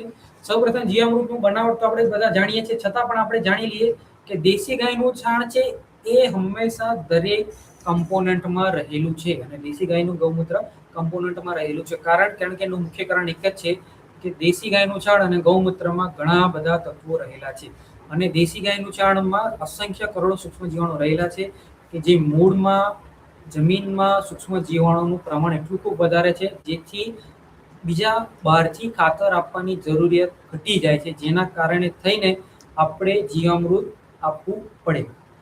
બીજી વસ્તુ દેશી ગાયનું છાણ છે, દેશી ગાયનું ગૌમૂત્ર છે, જે આ જેટલા બી દેશી ગાયના છાણ છે ગૌમૂત્રમાં જેટલા બી બેક્ટેરિયા છે એને ખાવા માટે શુગર જોઈશે, મતલબ ખોરાક જોઈશે. તો એના શુગર છે એને ખોરાક પૂરો પાડશે કઠોળનો લોટ. હવે જે પણ સૂક્ષ્મ જીવાણુ હોય છે તેના શરીરની બંધારણમાં એમને એક નાઇટ્રોજન જોઈએ અને બીજા નંબરે કાર્બન જોઈએ. તો કાર્બન જે છે એ દેશી ગાયના છાણમાંથી એને મળશે, ગોળ છે જે એને શુગર પૂરું પાડશે અને કઠોળનો લોટ છે જે એને નાઇટ્રોજન કાર્બોહાઈડ્રેટ પૂરું પાડશે, જેના કારણે 4 થી 5 દિવસની અંદર આ તત્વોનો ઉપયોગ કરીને સૂક્ષ્મ જીવાણુનું પોપ્યુલેશન ખૂબ વધી જાય છે. એટલા માટે ટૂંક સમયમાં, કારણ કે આ પ્રોસેસ જે જમીનની, જો ધારો કે આ પ્રોસેસ જમીનમાં હોય તો એને ઘણા મહિના થાય, 6 થી 7 મહિના થાય, 8 મહિના થાય. પરંતુ આપણે શું કરીએ છીએ, આ પ્રોસેસની સ્પીડ વધારીએ છીએ. આનું વૈજ્ઞાનિક કારણ એક જ છે કે ગોળ છે એ શુગર પૂરું પાડશે, કઠોળનો લોટ છે નાઇટ્રોજન પૂરું પાડશે, અને કાર્બન છે જે દેશી ગાયના છાણમાંથી મળી રહેશે, અને બેક્ટેરિયા અને કાર્બન બે મળી રહેશે, જેના કારણે કાર્બન અને નાઇટ્રોજન શરીરના બંધારણ માટે સૂક્ષ્મ જીવાણુ વાપરે છે, અને જેનું પોપ્યુલેશન જે આપણે વર્ષો થાય જમીનમાં, એ જ પ્રોસેસ આપણે એક ડ્રમમાં 7 દિવસની અંદર, કાં તો 5 થી 6, ઉનાળો હોય તો 4 થી 5 દિવસ, અને શિયાળો તો 7 દિવસની અંદર એન્ટી ક્લોકવાઇઝ ફેરવવાને કારણે એ આપણા કરોડો બેક્ટેરિયા ટૂંક સમયમાં જમીનમાં ઉમેરવા માટે મળી જાય છે. પાણી છે એ મીડિયા છે, પાણીની અંદર આ બધા જેવા તત્વો ભેગા થઈને એક સારામાં સારું કલ્ચર બનાવે છે. આ જ કલ્ચર જ્યારે તમે જમીનમાં આપશો એટલે જમીનમાં સૂક્ષ્મ જીવાણુનું પ્રમાણ ધીમે ધીમે ધીમે વધશે, અને જે લોકલ તત્વો છે, જેમ કે ફોસ્ફરસ માટે, વાપરીએ છીએ માઇક્રોરાઇઝા બહારથી ખરીદીને લાવીએ છીએ, પરંતુ આપણે જો આ જીવામૃત ડ્રીપ સાથે નાખીએ જમીનમાં, એનો જથ્થો છે 400 લીટર પ્રતિ એકર, જો ડ્રીપ સાથે નાખવું હોય તો તમને એનો ફાયદો માઇક્રોરાઇઝા જેટલો જ ફાયદો તમને જીવામૃત આપશે. શરૂમાં ખેડૂત મિત્રો ખૂબ તકલીફ પડતી હોય છે કે ઉત્પાદન આવતું નથી, આ છે તે છે, પરંતુ જમીન જે જીવંત નથી એને જીવંત બનાવવા માટે જેટલા વર્ષો આપણે નુકસાન કર્યું હોય, તો એ વર્ષોથી હવે આપણે ફરી પાછો સુધાર કરવા માટે થોડો સમય ખેડૂત મિત્ર લાગતો રહેતો હોય છે. એટલા માટે જીવામૃત શરૂઆતમાં ઓછું આપે, પણ ધીરે ધીરે ધીરે જ્યારે બેક્ટેરિયાની કોલોની વધતી જશે, ઓર્ગેનિક કાર્બન જમીનમાં વધશે, એમ એમ તમારા જમીનનું ફળદ્રુપતા વધશે. જીવામૃત બનાવવાની રીત તો આપણે જાણીએ છીએ. 200 લીટર ડ્રમમાં સૌપ્રથમ છાણ, ગૌમૂત્ર, ગોળ, બેસન નાખી દો જથ્થા પ્રમાણે. ડ્રમને કપડાથી ઢાંકીને છાયામાં રાખો. ખેડૂત મિત્રો ધ્યાનમાં રાખવાની એક વાત છે કે આપણે જેટલી બી વસ્તુ, આ જેટલી બી પ્રોસેસ બનાવીએ છીએ, હંમેશા સૂર્યપ્રકાશમાં કરવાનું થતું નથી. આપણે એને હંમેશા છાંયે રાખવાનું છે, કારણ કે આપણે એક સૂક્ષ્મ જીવાણુઓનું સંવર્ધન કરી રહ્યા છે. સૂક્ષ્મ જીવાણુનું સંવર્ધન કરવા માટે આપણે ખૂબ સરસ તાપમાન અને ઠંડકવાળું વિસ્તારની જરૂર છે. એટલા માટે આપણે એમને ઠંડકવાળી વિસ્તારમાં, એટલે છાયામાં રાખવું જોઈએ. જો સૂર્યપ્રકાશ સામે રાખશો તો જીવાણુઓ બનશે નહીં, અને એનું ઘટાડો આવશે. એટલા માટે એને આથો લાવવા માટે પણ આપણે એને છાંયે રાખવું ખૂબ જરૂરી છે. એટલે 5 થી 6 દિવસ, 7 દિવસમાં તમને એની સુગંધ આવવા મળશે, એટલે તમને ખ્યાલ આવી જશે, અને એના ઉપર એક સફેદ લેયર તૈયાર થઈ જશે. એટલે ખેડૂત મિત્રો તમને ખબર પડી જશે કે આ બની ગયું છે. ત્યારબાદ એને ગાળીને આપણે ડ્રીપમાં પણ ચડાવી શકીએ છીએ, પંપે પણ મારી શકીએ છીએ. 15 દિવસે અથવા મહિને એકવાર તમે એને મારી શકો છો. જો લાંબા ગાળાના પાક હોય તો દર મહિને તમે એને આપી શકો છો, અને જો ટૂંકા ગાળાના પાક હોય તો દર 15 દિવસે પણ તેને આપી શકાય છે. એને છંટકાવ પણ કરી શકાય છે, અને તેને જમીનમાં ડ્રીપમાં પણ, અથવા તો ટીપા ટીપા સ્વરૂપે તમે એના પાણીના એમાં આપી શકો છો, કેનાલમાં. બીજી વસ્તુ છે એના બાદ છે ઘન જીવામૃત. ખેડૂત મિત્રો, જે મેં રજૂઆત કરી હતી એમ જીવામૃત છે એ પણ જમીનમાં સૂક્ષ્મ જીવાણુઓ બનાવે છે, અને ઘન જીવામૃત છે એ પણ જમીનમાં સૂક્ષ્મ જીવાણુઓ બનાવે છે, પરંતુ બેવની મેથોડોલોજી અલગ છે. કારણ કે આપણે જમીનમાં જે પ્રવાહી રૂપે આપે છે, સેમ એવી જ વસ્તુ આપણે ઘન રૂપે આપવું છે. જેમ કે આપણે જમીન જ્યારે તૈયાર કરતા હોઈએ ત્યારે ઘણા બધા ખાતરો તૈયાર કરતી વખતે નાખતા હોઈએ. જેમ કે તૈયાર કરતી વખતે વાવણીયામાં ડીએપી નાખતા હોઈએ છીએ, ઘણા બધા ખાતર નાખતા હોઈએ. તો ઘન જીવામૃત છે એ પ્રકારનું ખાતર છે કે જે તમે શરૂઆતના તબક્કે પણ આપી શકો, ફૂલ અવસ્થાએ પણ તમે એને આપી શકો છો. 1000 થી 1200 કિગ્રા પ્રતિ હેક્ટર તમે એને આપી શકો છો. અને એની બનાવવાની મેથોડોલોજી પણ ખૂબ સરળ છે, કારણ કે જીવામૃત બન્યા બાદ એમાંથી જ આ ઘન જીવામૃત તૈયાર થાય છે. ઘન જીવામૃતનો ફાયદો જેટલો તમે રાસાયણિક ખાતરથી લેવાનો પ્રયાસ કરી રહ્યા છો, જરૂર ચોક્કસ એટલો જ ફાયદો તમને આ ઘન જીવામૃતથી વધશે. પરંતુ શરત એટલી છે કે તમારે એને પ્રાકૃતિક કૃષિ તરફ વળવું પડશે ખેડૂત મિત્રો. તો આપણે ઘન જીવામૃત વિશે જાણીએ તો સૌ પ્રથમ આપણે જોઈએ કે એને સૂકું, જેટલું બી આપણે 100 કિલો જેટલું છે સૂકું છાણ છે, એને જમીન છાયાવાળી જમીનમાં પાથરી દેવાનું છે. ત્યાં આગળ છાણ જેવું સુકાય તો એને 1.5 ફૂટ અને 3 ફૂટ જેટલો 1.5 ફૂટ ઊંચો ગાદી અને 3 ફૂટ પહોળો ગાદી જેટલું બનાવે છે. જેવું તમારી સવડત, જેટલી તમારી સગવડ થાય એ પ્રમાણે, પણ 1.5 ફૂટ ઊંચો ગાદી ક્યારો બનાવો સુકેલા દેશી ગાયના છાણનું સુકેલા છાણનું 1.5 ફૂટ ગાદી ક્યારો બનાવો. એમાં 2x1 ઝિગઝેગ પેટર્નથી તમારે એની અંદર ગોળ કાણા પાડવાના છે અને એમાં જીવામૃત ભરી દેવાનું છે. હવે આ જીવામૃત ભરી દીધા બાદ એને તમારે 7 દિવસ સુધી સુકાવા દેવાનું છે અને 7 દિવસ પછી જ્યારે સુકાય તો એને સૂકવી દીધા બાદ તમારે એને સીધું એક જેમ આપણે ડીએપીની ખાતરની થેલી ભરતા હોઈએ એમ આ પણ ખાતરની થેલી તમારે ભરી દેવાની છે અને જ્યારે જમીન તૈયાર કરતા હોય, જમીનની વાવણી કરતા હોય ત્યારે તે સમયે આ ખાતર નાખી દેવાનું થતું રહેતું હોય છે, જેનો એકરે 1000 થી 1200 કિલો જેવું નાખવાનું થતું. તો ખેડૂત મિત્રો, આ જે ખાતર છે તમારું જે ડીએપી યુક્ત ખાતર છે એટલો જ ફાયદો આ ખાતર કરશે.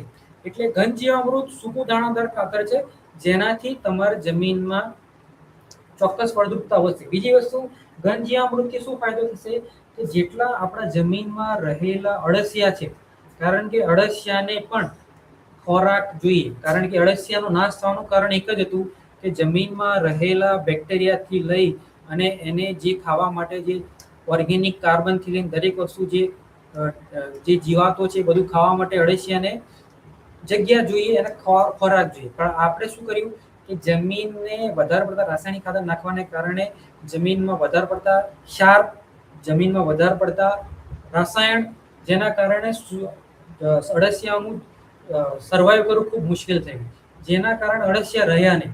એટલા માટે અળસિયાનો પણ વિકાસ આ ઘન જીવામૃત વધારે છે. જેના જેવો અળસિયાનો વિકાસ થશે એટલું તમારી જમીન છિદ્રાળુ થશે, એટલે જે પણ વરસાદ આવશે તે વરસાદનું પાણી તમે જમીનમાં સંગ્રહ કરી શકશો. કચ્છનો ઘણો ખરો વિસ્તાર એવો છે કે જે સંગ્રહિત ભેજમાં ખેતી કરે છે.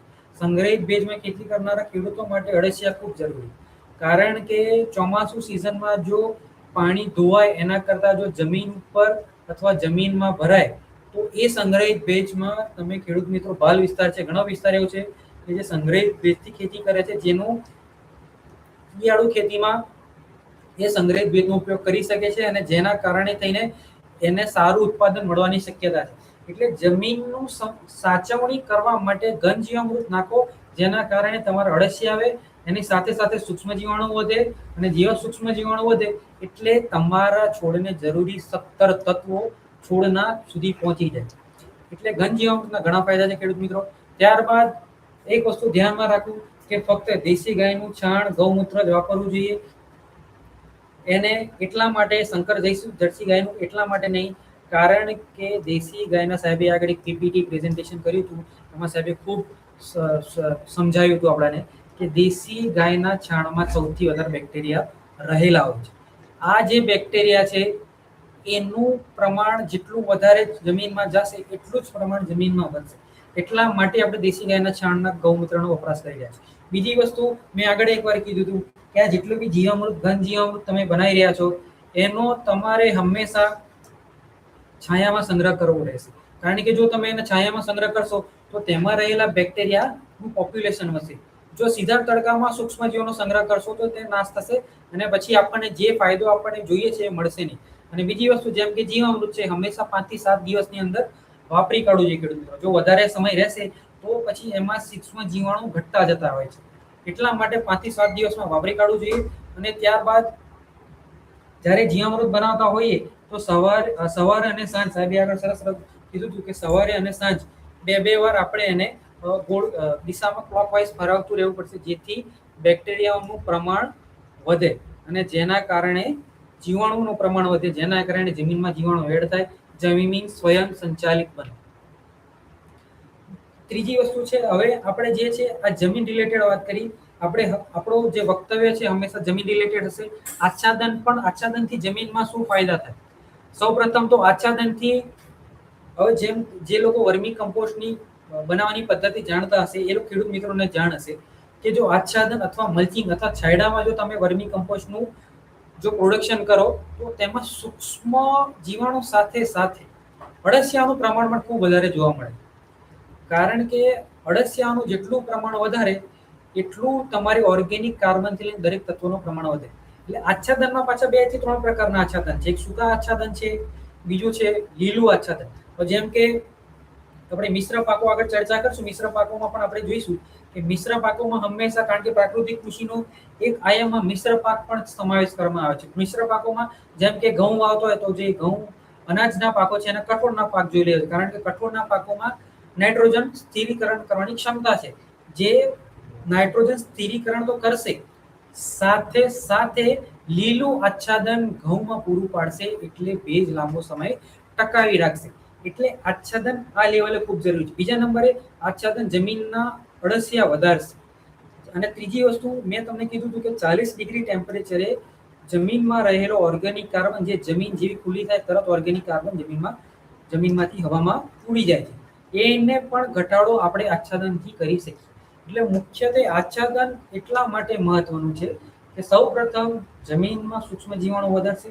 બીજા નંબરે જ્યારે લીલું આચ્છાદનની આપણે વાત કરીએ તો જ્યારે મિશ્ર પાક કરતો તો લીલું આચ્છાદન કરો તો નાઇટ્રોજન, જેમ કે કઠોળનો પાક હોય તો નાઇટ્રોજન સ્થિરીકરણ કરે, એમાં નીચે બેક્ટેરિયા વધારે અને નાઇટ્રોજન સ્થિરીકરણના બેક્ટેરિયા, જેના કારણે જોડીના પાકને પણ ફાયદો થાય. બરાબર. ત્યારબાદ તાપમાન નિયંત્રણ કરે, કારણ કે જો આચ્છાદન કરેલું હશે તો જમીનમાં વારે વારે પાણી આપવાની શક્યતા ઘટી જાય. સાહેબે આગળ એક બાજરી અને આગળ સાહેબે સરસ ઉદાહરણ આપ્યું હતું કારિંગડા અને તુવેર, કારણ કે જે એક મર્યાદિત પિયતથી ખેતી કરનારા કચ્છના ખેડૂતો છે તે લોકો માટે આ જે કારિંગડા છે એ સરસ આચ્છાદન, જેને લીલું આચ્છાદન પણ કહી શકાય, લીલા આચ્છાદનની ગરજ સારે છે, જેમાં કારિંગડાની આવક તો તમને મળશે જ મળશે, સાથે તમને તુવેરમાં પાણી આપવાનું પ્રમાણ ઓછું થઈ જશે, અને જો ભેજ ઉડી જતો હશે તો પણ ભેજની સાચવણી પણ એ લીલા આચ્છાદનથી થશે. ત્રીજું એક આચ્છાદન છે કે બાલ વિસ્તાર છે. ઘણો વિસ્તાર એવો હોય કે જે જગ્યાએ લીલું આચ્છાદન કરવું શક્ય હોતું નથી, તો એવી જગ્યાએ હંમેશા માટીનું શુષ્ક આચ્છાદન ઘણા ખેડૂતો કરતા હોય છે, જેના કારણે જમીનમાંથી ભેજ ઉડી જવાની શક્યતા ઘટી જાય છે, જેના કારણે નીચે રહેલા સૂક્ષ્મ જીવાણુ ઓર્ગેનિક કાર્બનનું પ્રમાણ વધે છે. એટલા માટે આચ્છાદન ખૂબ જરૂરી છે. બીજું, આચ્છાદન જ્યારે, જેમ કે હવે ઉનાળાનો છે, મગ જેવા પાક કર્યા, મગનું જો ધારો કે તમે આચ્છાદન કરેલું હોય કોઈ બીજા પાકની વચ્ચે, તો મગ જેવા પાકને આચ્છાદન તરીકે વાપર્યા બાદ એની જેટલી પણ આપણે સિંગો વણી લઈ અને એ જ મગને આપણે જમીન પર રહેવા દઈએ અને ત્યાં ને ત્યાં જેને આચ્છાદન તરીકે વાપરી, એટલે ઉનાળુ આચ્છાદન તરીકે પણ તમે મગ જેવા પાકો વાપરી શકાય. ઘણા બધા પાકો છે જે આચ્છાદન તરીકે વાપરી શકાય. એમ આચ્છાદનથી જૈવિક દ્રવ્યો અને એ જ આચ્છાદન જમીનમાં સારા એવા પ્રમાણમાં નાઇટ્રોજનયુક્ત બેક્ટેરિયા સાથે સાથે નાઇટ્રોજનયુક્ત ખાતર પણ ઉમેરે છે, જેના કારણે તમારે આવનારા પાકમાં નાઇટ્રોજનયુક્ત ખાતરનો વપરાશ ઓછો થાય છે, અને બીજા આપણા જેટલા બી કમ્પોનન્ટ છે એનો એકદમ સરસ રીતે ઉપયોગ કરી શકે. કારણ કે જો ખેડૂત મિત્રો ધ્યાનમાં રાખવાની બાબત એક છે કે જેટલા બી આપણા કમ્પોનન્ટ છે, જો કમ્પોનન્ટ બધા નહીં વાપરવામાં આવે તો તમને કોઈ પણ જાતનો ફાયદો થવાની શક્યતા ઓછી થઈ જાય છે. એટલા માટે દરેક કમ્પોનન્ટ વાપરવા ખૂબ જરૂરી છે. બીજામૃત છે, જીવામૃત છે, ઘન જીવામૃત બાદ આચ્છાદન કરવું ખેડૂત મિત્રો ખૂબ જરૂરી છે, કારણ કે આચ્છાદનથી આગળ આપણે વાત કરીએ ભેજ જાળવણી, તાપમાન નિયંત્રણ, નીંદણ નિયંત્રણ અને જૈવિક દ્રવ્યો ઉમેરાય છે. ત્યારબાદ આપણે વાપસા કન્ડિશન.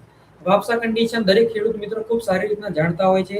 વાપસા કન્ડિશનનો એક મતલબ એવો થાય છે કે જમીન તથા પાણી વચ્ચેનું એવું પ્રમાણ કે જે મૂળ શ્વાસ લેવા માટે પૂરતો ઓક્સિજન, વૃદ્ધિ માટે પૂરતો ભેજ મળી રહે, એને કહેવાય છે વાપસા કન્ડિશન. વાપસા કન્ડિશન કર્યા બાદ જ તમારે વાવણી દરેક ખેડૂત મિત્ર કરતા રહેતા હોય છે, અને એ જ વાપસા કન્ડિશનમાં જો તમે ઘન જીવામૃત જેવા તત્વો નાખશો તો ચોક્કસ તમારા બેક્ટેરિયાનું પ્રમાણ વધશે, ઓર્ગેનિક તત્વોનું પણ સારા એવા પ્રમાણમાં ઉપયોગ થશે. એટલા માટે વાપસા કન્ડિશન રાહસાબી ખૂબ જરૂરી છે.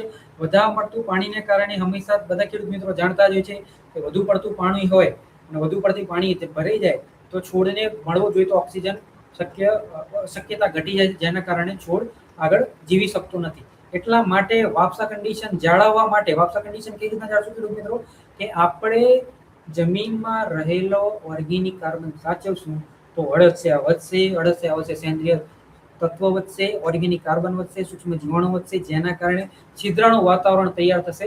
એટલે આપણે જે વાપસા કન્ડિશન જોવા માંગીએ છીએ જમીનમાં, એ જરૂરિયાત મુજબ જરૂરિયાત સમયે આપણને મળશે, જેના કારણે આદર્શ વાપસા કન્ડિશનમાં આપણે વાવણી કરી શકીએ અને આપણે જેટલા બી ઓર્ગેનિક મતલબ પ્રાકૃતિકના કમ્પોનન્ટ વાપરવા માંગીએ છીએ એ વાપરી શકીએ અને ખૂબ સરસ એવું વાતાવરણ ઊભું કરીએ જેના કારણે છોડને 70 તત્વો મળે અને છોડ આગળ વિકાસ કરે અને એક સારું ઉત્પાદન આપે. બીજી વસ્તુ આપણે મેં આગળ વાત કરી મિશ્ર પાક અને વૃક્ષ આધારિત ખેતી. હવે પંચસ્તરીય પાક યોજના પંચસ્તરીય પાક કરે છે, ઘણા 7 સ્તરીય પાકો કરે છે, જેમાં પ્રાકૃતિક કૃષિના બધા આયામોનો ખૂબ સારી રીતના વપરાશ થાય. ખેડૂત મિત્રો, ઘણી જગ્યાએ ખેડૂત મિત્રો આપણે જોઈએ છીએ કે વૃક્ષો વચ્ચે આપણે શાક, લીમડો જેટલા બધા વૃક્ષો એના વચ્ચે આપણે ખેતી કરીએ છીએ. કપાસ, ઘઉં, બાજરી એના વચ્ચે આપણે મિશ્ર પાકો તરીકે કઠોળ લઈએ છીએ, શાકભાજી લઈએ છીએ. ઘણા ખેડૂત મિત્રો એવું કરે છે કે જેમ કે કચ્છની વાત કરીએ તો દાડમની વચ્ચે શાકભાજી કરે છે. ઘણા ખેડૂત મિત્રો દાડમની વચ્ચે કારેંડા કરે છે. ઘણા ખેડૂતો ખારેક વચ્ચે શાકભાજી પાકો પણ ઘણા ખેડૂત મિત્રો લઈ રહ્યા છે. એટલે જે મિશ્ર પાક વૃક્ષ આધારિત ખેતી છે, કારણ કે આપણે કચ્છનો વિસ્તાર છે હંમેશા બાગાયતી પાક પર વધારે આધાર રાખે છે. તો બાગાયતી પાકની જોડે જોડે આપણે કયા એવા પાક છે કે જે જમીનને આચ્છાદન કરે, અને જમીનને આચ્છાદન કર્યા બાદ જમીન ઓર્ગેનિક કાર્બન તો વધારે જ, સાથે સાથે જમીનમાં એક એક્સ્ટ્રા ઇન્કમ ખેડૂતો માટે જનરેટ કરે. અને બીજી વસ્તુ ખેડૂત મિત્રો કે જે આપણે આ ઓર્ગેનિક મતલબ પ્રાકૃતિક કૃષિથી કરી રહ્યા છે એની આવક પણ આપણને ચોક્કસ વધારે મળે છે. જેના કારણે મિશ્ર પાકો વૃક્ષ આધારિત ખેતી કરવાથી આપણને સૌ પ્રથમ ફાયદો પોષક તત્વો મળી જાય, બીજા નંબરે કીટક અને રોગ સામે કુદરતી સંરક્ષણ મળે છે. કારણ કે અમુક પાકો હોય જેના કારણે બીજા પાકમાં જીવાતો આવવાની શક્યતા ઘણી ઓછી થઈ જાય છે. વૃક્ષનો પાનનો આચ્છાદન તરીકે પણ તમે એનો ઉપયોગ કરી શકાય છે, જેને ઇન સિટુ ગ્રીન મેન્યુરિંગ પણ કહી શકાય, કે જેના પાનથી તમે એને ઓર્ગેનિક કાર્બન ઉમેરવાનો પ્રયાસ કરી રહ્યા છે આપણે. તો જે આચ્છાદન પણ વૃક્ષના પાનાથી થઈ શકે. સેસ્માનિયા છે, ઘણી બધી સ્પીસીસ એવી છે કે જેને આપણે લીલો પડવાસ તરીકે પણ ઉપયોગ કરી શકીએ છીએ. એટલે પંચસ્તરીય પાક છે, ઘણા બધા સ્તર પ્રમાણે આપણે કરી શકીએ. આપણી જોડે સમય ઓછો છે એટલે આપણે પંચસ્તરીયમાં વધારે વિસ્તૃત ચર્ચા કરતા નથી. પરંતુ ખેડૂત મિત્રો એટલું ચોક્કસ છે કે તમે વૃક્ષો વચ્ચે પણ બાગાયતી પાકો, પછી વેજીટેબલ્સ ક્રોપ તમે કરી શકો છો. જેના કારણે પ્રાકૃતિક કૃષિથી ઘણી બધી વસ્તુમાં આપણે વિસ્તારપૂર્વક ચર્ચા કરી હતી કે જેનાથી ઓર્ગેનિક કાર્બનમાં વધારો થાય છે, અળસિયા જેવા સૂક્ષ્મ જીવાણુ વૃદ્ધિ થાય છે. મેં તમને સંબંધ સમજાવ્યો કે અળસિયા કઈ રીતના આપણા ભૂગર્ભ જળને પણ અસર કરે છે, એ આપણે જાણવું ખૂબ જરૂરી છે. જેનાથી જળ સંગ્રહ ક્ષમતા વધે છે, અને જે આપણા કચ્છ જેવા વિસ્તારમાં પાણીની ઘણી જગ્યાએ અછત જોવા મળી રહી છે, જે જગ્યાએ ક્ષારીય તથા બાષ્પીય જમીન વધારે પડતા ખાતર કારણે અથવા વધુ પડતા પિયતના કારણે ક્ષાર વધી ગયા છે, જે જમીનો છિદ્રાળુ રહી નથી, તો એ જમીનને છિદ્રાળુ બનાવવાનું કામ પણ આ પ્રાકૃતિક કૃષિ કરી રહી છે. અને એક વસ્તુ ખેડૂતોને ધ્યાનમાં રાખવાની છે, કારણ કે પ્રાકૃતિક કૃષિ 1 વર્ષ કે 2 વર્ષ કરવાનો કોઈ માધ્યમ નથી. પ્રાકૃતિક કૃષિ લાંબા ગાળાની ટકાઉ ફળદ્રુપતાની ખેતી છે. આ જમીનને જાળવવાની કૃષિ છે. જો આપણે જમીનને જાળવવી હશે, કારણ કે આપણને જેવા પ્રકારની જમીન આપણા પરદાદા તરફથી વડવા તરફથી મળેલી છે, એવા પ્રકારની જમીન આવનારી પેઢીને આપી, તો એવી શક્યતા વધારવા માટે આપણે પ્રાકૃતિક કૃષિ ચોક્કસ કરીશું અને તંદુરસ્ત જમીન અને સમૃદ્ધ ભવિષ્ય આપણે આગળ લઈ જઈશું. અહીં મારું વક્તવ્ય પૂરું કરું છું. આમાં તમારે કોઈ પણ પ્રશ્ન હોય તો તમે પૂછી શકો છો. અને જય જવાન, જય કિસાન, જય હિન્દ, જય જય ગરીબ ગુજરાત.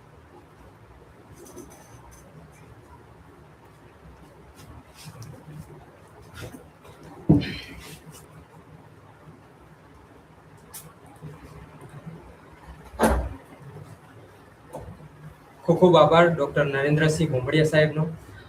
સાહેબે જેમ વાત કરી કે જીવામૃત છે, બીજામૃત છે, ઘન જીવામૃત છે, આચ્છાદન છે, અને બીજી મિશ્ર પાક પદ્ધતિ છે, આંતર પાક પદ્ધતિ છે, એ બધી જ વસ્તુઓ છે જે આપણે પ્રાકૃતિક કૃષિની અંદર આપણે એનો ઉપયોગ કરી શકીએ છીએ.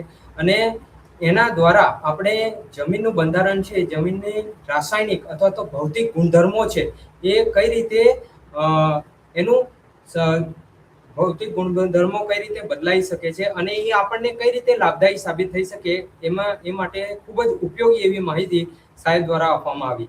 હવે આપણે જાણીએ છીએ કે કોઈ પણ આપણે કૃષિ પદ્ધતિનો આપણે ઉપયોગ કરતા હોઈએ, એમાં રોગ અને જીવાત છે, એ રોગ અને જીવાતનું પ્રમાણ હોતું જ હોય છે, અથવા તો રોગ અને જીવાત છે એ પાકમાં આવતા હોય છે. તો એ જે રોગ અને જીવાત છે એનું પ્રાકૃતિક રીતે આપણે કઈ રીતે એનું નિયંત્રણ કરી શકીએ, એના માટે આપણને માર્ગદર્શન આપશે ડૉક્ટર ભવ્યરાજસિંહ વાઘેલા સાહેબ. મદદનીશ પ્રાધ્યાપક છે અને કીટકશાસ્ત્રના નિષ્ણાંત છે. તો હું સાહેબને વિનંતી કરીશ કે કે તેઓ આપણને એના વિશે માર્ગદર્શન આપે. તો સાહેબ,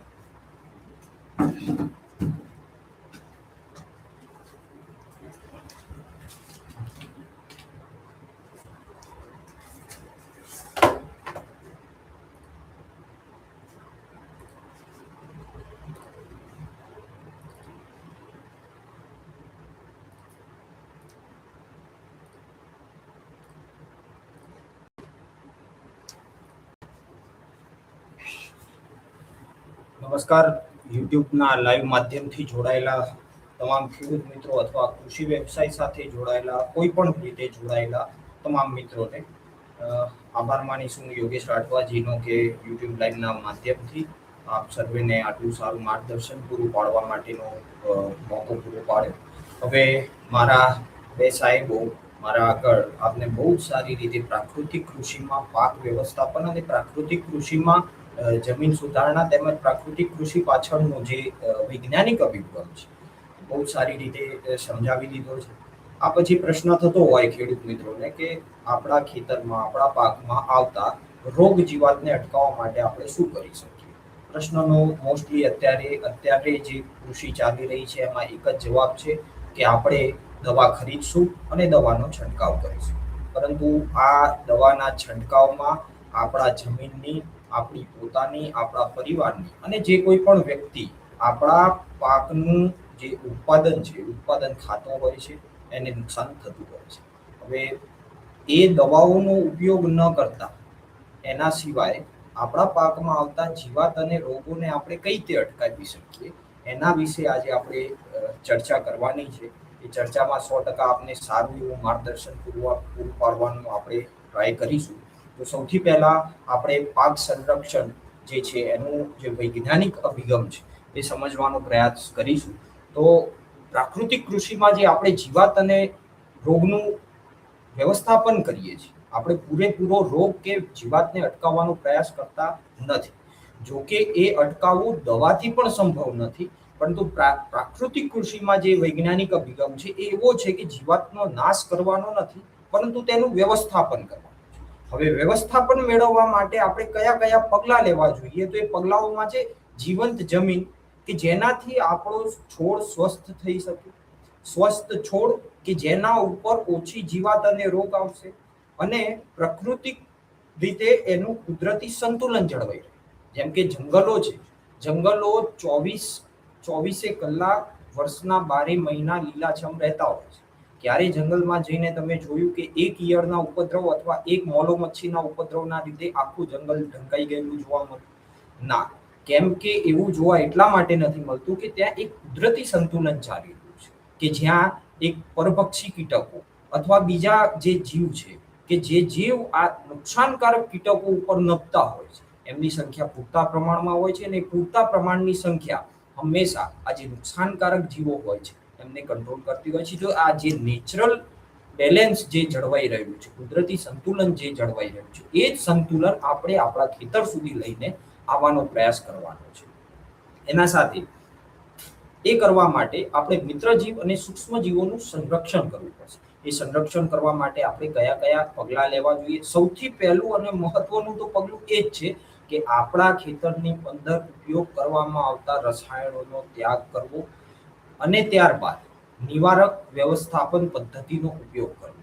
સૌથી શ્રેષ્ઠ પદ્ધતિ આ છે કે આપણા ખેતરમાં આવતી જીવાત અથવા આપણા ખેતરમાં આવતા રોગને આપણે આવતા પહેલા જ અટકાવી દઈએ, તો આવા કોઈ પણ પ્રકારના રસાયણોનો ઉપયોગ આપણા ખેતરની અંદર કરવો પડે. હવે આ પ્રાકૃતિક કૃષિના જે 4 આધાર સ્તંભ મારા આગળ નરેન્દ્રસિંહ બુંબડિયા સાહેબ અને જાડેજા સાહેબ જે રીતે સમજાવીને ગયા તમને કે 4 આધાર સ્તંભ બીજામૃત, જીવામૃત, આચ્છાદન અને વાપસા છે, એના જે કોઈ પણ ફાયદા, જમીનને લગતા જે કોઈ પણ ફાયદા અને પાકને મળતા પોષક તત્વો અથવા પાકના જે પ્રોડક્શનમાં થતો વધારો, એના બાબતની જેટલી પણ માહિતી જાડેજા સાહેબ અને બુંબડિયા સાહેબે આપી, એના સિવાય આ 4 જે પાયાઓ છે, 4 પાયાઓનો ઉપયોગ કરવાથી આપણને આપણા પાકના સ્વાસ્થ્યમાં સુધારો જોવા મળતો હોય છે. અને પાકના સ્વાસ્થ્યમાં થતો સુધારો, પાકને આપણે બહુ સારી રીતે સમજવાનો પ્રયાસ કરીએ તો પાક એક છોડ, એ છોડના અંદર રહેલા નાના નાના જીવાણુઓ, નાની ફૂગ અથવા નાના બેક્ટેરિયાસ, એ કરોડોની સંખ્યામાં બેક્ટેરિયાસ એ પાકની અંદર હોય છે. આ સાથે કેટલીય ફૂગ અને કેટલાય બેક્ટેરિયા એ જે પાકનું જે મૂળ હોય છે, મૂળના સાથે સંલગ્ન હોય છે. આવા ઉપયોગી બેક્ટેરિયા અને ઉપયોગી ફંગસ જો પૂરતા પ્રમાણમાં અને સ્વસ્થ પાક જો આપણો છોડ હોય તો આ પૂરતા પ્રમાણમાં રહેલા સારા બેક્ટેરિયા અને સારી ફૂગ એ આપણને રોગકારક ફૂગ અને રોગકારક બેક્ટેરિયાનો આપણા છોડ ઉપર અથવા છોડની આજુબાજુની જમીનમાં થતા વિકાસને અટકાવી શકે. તો આવા જે સારા બેક્ટેરિયા, સારી ફૂગ એ ક્યારે ડેવલપ થશે? જ્યારે તમે આ પ્રાકૃતિક કૃષિના 4 આધારસ્તંભ બીજામૃત, જીવામૃત, છાત્રાદન અને વાપસાનો ઉપયોગ કર્યો છે. બીજામૃતનો ઉપયોગ કરી અને આપણે બીજને પટ આપ્યો છે કે જેથી જમીનજન્ય રોગમાં ઘટાડો થશે. જીવામૃતનો ઉપયોગ કરી અને આપે જમીનમાં લાભદાયક સુસમજીવોની વૃદ્ધિ કરી હશે, જે છોડની સારી વૃદ્ધિ કરાવશે અને પોષણમાં સહાય કરશે. આ ઉપરાંત આચ્છાદનનો ઉપયોગ કર્યો હશે તો ભેજ અનુકૂળ રહેશે. એ સાથે જે સૂક્ષ્મજીવોને જરૂરી ઓર્ગેનિક કાર્બન હોય છે એની અવેલેબિલિટી વધશે. એની સાથે વાપસા કન્ડિશન, જો ખેતરની અંદર પાણીનું પ્રમાણ વધે અથવા ખેતરની અંદર પાણીના પ્રમાણનું ખેંચ પડે તો પણ ઘણા બધા રોગો અને ઘણા બધા જીવાતો એ આપણા ખેતરની અંદર જોવા મળી શકતા હોય છે. તો આ 4 આધાર સ્તંભનો ઉપયોગ કરી અને આપણે કઈ રીતે ખેતરની અંદર જીવાત અને રોગને આવતા રોકી શકીએ, આજે આપણે સમજવાનું છે.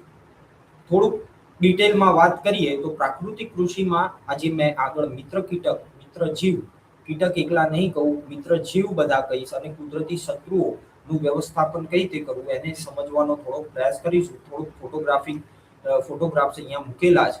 ફોટોગ્રાફ્સમાં તમને પહેલા ફોટોગ્રાફની અંદર જે લેડીબર્ડ બીટલ્સ દેખાતા હશે, બીજા ફોટોગ્રાફમાં ટ્રાઇકોગ્રામા ભમરી દેખાતી હશે, ત્રીજા ફોટોગ્રાફમાં તમને મિશ્રપાત પદ્ધતિ અને ચોથા ફોટોગ્રાફમાં એક ખેડૂત મિત્ર પોતાના પાકનું એ નિયમિત નિરીક્ષણ કરી રહ્યો છે એ દેખાતું હશે. તો એમાં હું કહેવા એ માંગુ છું કે આપના ખેતરની અંદર લગાવેલા પાકનું નિયમિત નિરીક્ષણ કરો કે આપના પાકમાં કઈ જીવાત, કયો રોગ શરૂઆતના સમયમાં છે અને કયો રોગ આવવાની સંભાવના છે. આના ઉપરથી તમે નક્કી કરી શકશો કે ક્યારે અને કયા પગલાં લેવાથી હું મારા ખેતરમાં આવતા જીવાત અને રોગને નિવારી શકું.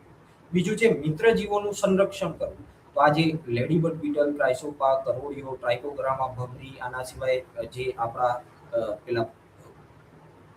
આના સિવાય ઘણી બધી બીજી ભમરીઓ આવતી હોય છે. એ ભમરીઓ જે આપણા પાકને નુકસાન કરતી જીવાત હોય એ જીવાતને સીધી ખાઈ જતી હોય છે અથવા એ જીવાતના ઈંડા, જે રીતે અહીંયા ફોટોગ્રાફમાં બતાડ્યું છે, એ જીવાતના ઈંડા ઉપર પોતાનો કોઈ પણ લાઈફ સાયકલનો કોઈ પણ એક પાર્ટ, પોતાના જીવન ચક્રના કોઈ પણ એક ભાગમાં આવી રીતે ઈંડા અથવા એના ઈયળો અથવા એના પુખ્ત ઉપર નપતી હોય છે અને એના એ ઈંડા અથવા પુખ્ત અથવા જે એના લાર્વા હોય, ઈયળો હોય એનો નાશ કરતી હોય છે. તો આવા મિત્ર જીવોનું સંરક્ષણ કરવું બહુ જ મહત્વનું બની જતું હોય છે. હવે સંરક્ષણ કરવા માટે જ્યારે પણ તમારા ખેતરની અંદર જીવાત આવી, ઉદાહરણ તરીકે મોલો મચ્છીનું પ્રમાણ આવ્યું, ત્યારે તમે તમારા ખેતરની અંદર દવાનો છંટકાવ કરો છો. એ દવાનો છંટકાવ કરવાથી આવા ઢાલિયા તમારા ખેતરની અંદરથી જતા રહેતા હોય છે, મરી જતા હોય છે. આવા ઢાલિયા મરી જવાના બાદ તમારા જ બાજુના ખેતરમાં લગાવેલ કોઈ બીજા પાકમાંથી મોલો ફરીથી તમારા ખેતરમાં આવ્યો, પરંતુ આ જે ઢાલિયા તમારા ખેતરની અંદર મરી ગયા છે એમનું જે સ્તર છે, એ સ્તર તમારા ખેતરની અંદર ફરીથી વધવાનું નથી. તો આ જે જંગલની અંદર ચાલી રહેલી કુદરતી જે સંતુલનની પ્રક્રિયા છે, એ તમે દવા મારીને તમારા ખેતરની અંદર આ સંતુલન બગાડી દેતા હો. તો આ સંતુલન બગાડવાનું નથી અને આવા મિત્ર જીવોનું સંરક્ષણ કરવાનું. સંરક્ષણ કરવા માટે તમે સીધા પાળા ઉપર લગાવેલા તમારી જે ઝાડીઓ છે, એ ઝાડીઓને થોડી ઘાટ થવા દો. એ ઝાડીઓની અંદર આવા મિત્ર કીટકો વસતા હોય છે. તમારા ખેતરની અંદર જે સતત નિરીક્ષણ કરો, 1-2 ઈયળો દેખાય અને ડિસિઝન લઈ લો કે મારે દવાનો છંટકાવ કરવો જોઈએ કે મારે અર્કનો પણ છંટકાવ કરવો જોઈએ, તો ના, એવું ન કરશો. 1-2 ઈયળો દેખાયા છતાં તમને જો આવા મિત્ર કીટકો જોવા મળે તો તમે એવું ડિસિઝન લઈ શકો કે મિત્ર કીટકો આવી 1-2 ઈયળોનો કંટ્રોલ કરી શકે છે. એના સિવાય જે ખેતી આધારિત વ્યવસ્થાપન અહીંયા આપેલા છે કે આંતરપાક, મિશ્ર પાક અથવા ટ્રેપ ક્રોપ અથવા બોર્ડર ક્રોપનો તમે ઉપયોગ કરી શકો. તો ટ્રેપ ક્રોપ વિશે તમને થોડીક માહિતી આપું. આપણે જો કપાસનો પાક કરતા હોઈએ અને એમાં પર્ણ ખાનારી ઈયળો જે આવતી હોય છે લશ્કરી ઈયળ, એને જો આપણે ટ્રેપ ક્રોપ લગાવવો હોય તો કપાસના પાકમાં એરંડાના છોડનો ઉપયોગ આપણે ટ્રેપ ક્રોપ તરીકે કરી શકીએ છીએ, કે જેનાથી પેસ્ટ જે આ જીવાત આવે છે, જીવાત સૌથી પ્રથમ આ ઈંડા મૂકવાનું જે એનો અભિગમ છે, અભિગમ એરંડા તરફ રાખશે. એક સાથે જૂથમાં મૂકેલા આ જે લશ્કરી ઈયળ આવે છે, એક સાથે 250 જેટલા ઈંડા એક સાથે જૂથમાં મૂકતી હોય છે. હવે એરંડા ઉપર જૂથમાં મૂકેલા 250 ઈંડાનો તમારા ખેતરમાંથી નાશ કરવાથી તમારા ખેતરમાં બનતું આવું એક લશ્કરી ઈયળનું ટોળું તમે અટકાવી શકો છો. સાથે સાથે બોર્ડર ક્રોપ, હમણાં જ એક ખેડૂતનો મને પ્રશ્ન હતો કે મારા મરચીની અંદર કોકડવાનો રોગ આવી ગયો છે, હવે આ રોગને રોકવા માટે મારે શું પગલાં લેવા જોઈએ? તો એક વાયરસથી થતો રોગ છે, અને આ વાયરસથી થતો રોગ એ તમારી સફેદ માખીના લીધે ફેલાય છે. સફેદ માખીને તમારા મરચાના ક્રોપમાં, મરચાના જે પાક છે એમાં આવતો રોકવા માટે તમે તમારા મરચાના ખેતરની આજુબાજુ જે બોર્ડર હોય, બોર્ડરની આજુબાજુ મકાઈ અથવા જુવારના પાકને લગાવી શકો, કે જેથી તમારા ખેતરમાં આવી સફેદ માખી અંદર આવતી અટકાઈ શકે. પછી છે તમારો આંતરપાક અથવા મિશ્ર પાક. આંતરપાક અથવા મિશ્ર પાકનો ઉપયોગ કરવાથી આ કપાસની અંદર તમે જો જુવાર અને બાજરીનો ઉપયોગ કરો તો આ જે ઢાલિયા કીધા કે બીજા જે મિત્ર કીટકો કીધા, એ મિત્ર કીટકોને રહેઠાણ માટેનો સારો એવો સ્ત્રોત પૂરો પડી શકે છે. એના લીધે જે તમારા પાકમાં આવતી આ જે ગુલાબી ઈયળ છે, લશ્કરી ઈયળ છે કે લીલી ઈયળ છે, એનો સારી રીતે, અથવા તમારા જે ચૂસિયા પ્રકારની જીવાતો છે એનો સારી રીતે તમે નિવારણ લાવી શકો છો. હવે આગળ આપણે વધીએ તો ખેડૂત મિત્રોને એવો પ્રશ્ન થશે કે સાહેબ તમે નિવારણ માટેના ઉપાયો કીધા, અમને રેગ્યુલર ફિલ્ડ વિઝિટ કરવાનું કીધું, જે મિત્ર કીટકો છે, મિત્ર કીટકોને કઈ રીતે સાચવી રાખવા ખેતરમાં એ કીધું, અને તમે સાથે સાથે એવું કીધું કે દવાઓનો છંટકાવ આપણે કરવાનો નથી, કે જેથી એ જે રસાયણો છે, રસાયણો આપણી જમીનને તથા આપણી પોતાની હેલ્થ છે એને અફેક્ટ ના કરે. તો એના સિવાય જો આપણા ખેતરમાં કોઈ જીવાતનું પ્રમાણ વધી ગયું, ઉદાહરણ તરીકે અહીંયા જે લખેલી, અહીંયા પીપીટીમાં તમને જે દેખાય છે એવી જીવાતો, મોલો, થ્રીપ્સ, સફેદ માખી, તળતળિયા જેવી ચૂસિયા પ્રકારની જીવાતોનું પ્રમાણ તમારા પાકની અંદર વધી ગયું એવું માની લઈએ, તો ઘણા બધા ખેડૂત મિત્રોનો પ્રશ્ન હશે કે હવે શું કરવું, શેનો છંટકાવ કરવો? તો પ્રાકૃતિક કૃષિમાં આવા ઘણા બધા અસ્ત્રો કે જે એક પ્રકૃતિથી મળેલી આપણને ગિફ્ટ છે, એમાંથી બનાવવામાં આવેલા અસ્ત્રનો ઉપયોગ આપણે કરી શકીએ. એમાં સૌથી પહેલું અસ્ત્ર છે નિમાસ્ત્ર, કે જેમાં આપણે પાણી 200 લીટર, દેશી ગાયનું તાજું ગોબર 2 કિલોગ્રામ, દેશી ગાયનું ગૌમૂત્ર 2 લીટર અને લીમડાના પાનની ચટણી 10 કિલોગ્રામ. આ લીમડાના પાનની ચટણીને ગૌમૂત્રની અંદર મિક્સ કર્યા બાદ, જે આપણું ડ્રમ હોય એમાં ડ્રમમાં મિક્સ કર્યા બાદ 200 લીટર પાણી ઉમેરી એને જે ઘડિયાળની દિશાની અંદર લાકડીના ડંડા વડે ફેરવી અને એનું આથવણ થવા દેવાનું હોય છે. આથવણ થઈ ગયા બાદ આ 7 થી 14 દિવસની અંદર આ જે અસ્ત્ર તૈયાર થાય, નિમાસ્ત્રનો છંટકાવ તમે 200 લીટર નિમાસ્ત્રનો છંટકાવ તમે 1 પ્રતિ એકર કરી શકો. અથવા જે અસ્ત્ર બનાવ્યું છે એમાં જો તમે પાણી ઉમેરેલું ન હોય તો આવા પાણી ન ઉમેરેલા જે અસ્ત્ર હોય છે એ અસ્ત્રનો ઉપયોગ તમે 1.5 લીટર નિમાસ્ત્ર 13.5 લીટર પાણીની અંદર ઉપયોગ કરી શકતા હો. હવે નિમાસ્ત્રનો છંટકાવ કરવાથી ઘણા બધા ખેડૂતો એવું વિચારતા હશે કે આ નિમાસ્ત્રનો ઉપયોગ કરીશું એટલે અમારો મોલો, અમારી થ્રીપ્સ કે સફેદ માખી કે ચૂસિયા પ્રકારની જે કોઈ પણ જીવાત હશે એની મૃત્યુ થઈ જશે. તો ના, હું તમને આજે ચોખવટપૂર્વક કહી દઉં છું કે આવા અસ્ત્રોનો ઉપયોગ કરવાથી જીવાત મરણ પામશે નહીં. કારણ કે જે નિમાસ્ત્ર, જે લીમડો છે, એ લીમડાની અંદર આવેલા જે એના પોતાના રસ છે, એ રસમાં આવેલા જે કન્ટેન્ટ છે, એ કન્ટેન્ટનું કામ એવું છે કે જે આપણા ચૂસિયા પ્રકારની જીવાત છે, એ ચૂસિયા પ્રકારની જીવાતને એને સૂંઘવું, એને અડવું અથવા એને ખાવું ગમશે નહીં. એના સાથે સાથે એનું જે ઈંડા મૂકવાની ક્રિયા હોય, જે પાક ઉપર જ્યાં ઈંડા મૂકતું હોય એ ઈંડા મૂકવાની ક્રિયામાં પણ ઘટાડો જોવા મળશે. પરંતુ નિમાસ્ત્રના ઉપયોગથી એક નિમાસ્ત્રના ઉપયોગ, એક સ્પ્રેથી તમારા પાકની અંદર એક જ વખતમાં બધા જ મોલોનું મરી જવું, ના, એવું થશે નહીં. પરંતુ તમને 100% જ્યારે જીવાતનું સ્તર શરૂઆતના સમયમાં હોય, એટલે જ મેં આગળ કીધું કે તમે તમારા ખેતરની અંદર રેગ્યુલર વિઝિટ કરો. આ રેગ્યુલર વિઝિટથી તમારા ખેતરની અંદર જે શરૂઆતના સમયના આ મોલો મચ્છી કે કોઈ પણ પ્રકારની ચૂસિયા જીવાતનું શરૂઆતનું સ્તર હોય, એ શરૂઆતના સ્તરમાં જ તમે આ જીવાતને ઓળખી અને આ નિમાસ્ત્રનો ઉપયોગ કરો તો તમારા પાકની અંદર આવતા આવા ચૂસિયા પ્રકારની જીવાત માટે નિમાસ્ત્ર સૌથી સારું નીવડી શકે છે. હવે બીજા અસ્ત્રની વાત કરીએ તો અગ્નિ અસ્ત્ર, જેને આપણે બનાવવા માટે દેશી ગાયનું ગૌમૂત્ર જે 10 લીટર, લીમડાના પાન 5 કિલોગ્રામ, લીલા મરચાની ચટણી 500 ગ્રામ, લસણની ચટણી 500 ગ્રામ અને તમાકુ 250 ગ્રામ, આ બધા જ જે સામગ્રી કીધી એ બધી જ સામગ્રીને ગૌમૂત્રમાં ભેળવી અને એને ઉકાળવાની હોય છે. 4 વખત આ સામગ્રીને ઉકાળ્યા બાદ એને 48 કલાક છાયડામાં રાખી એનું ગાળી અને જે પાણી બન્યું એ પાણીનો છંટકાવ તમારે સીધો ખેતરની અંદર કરવાનો થતો હોય.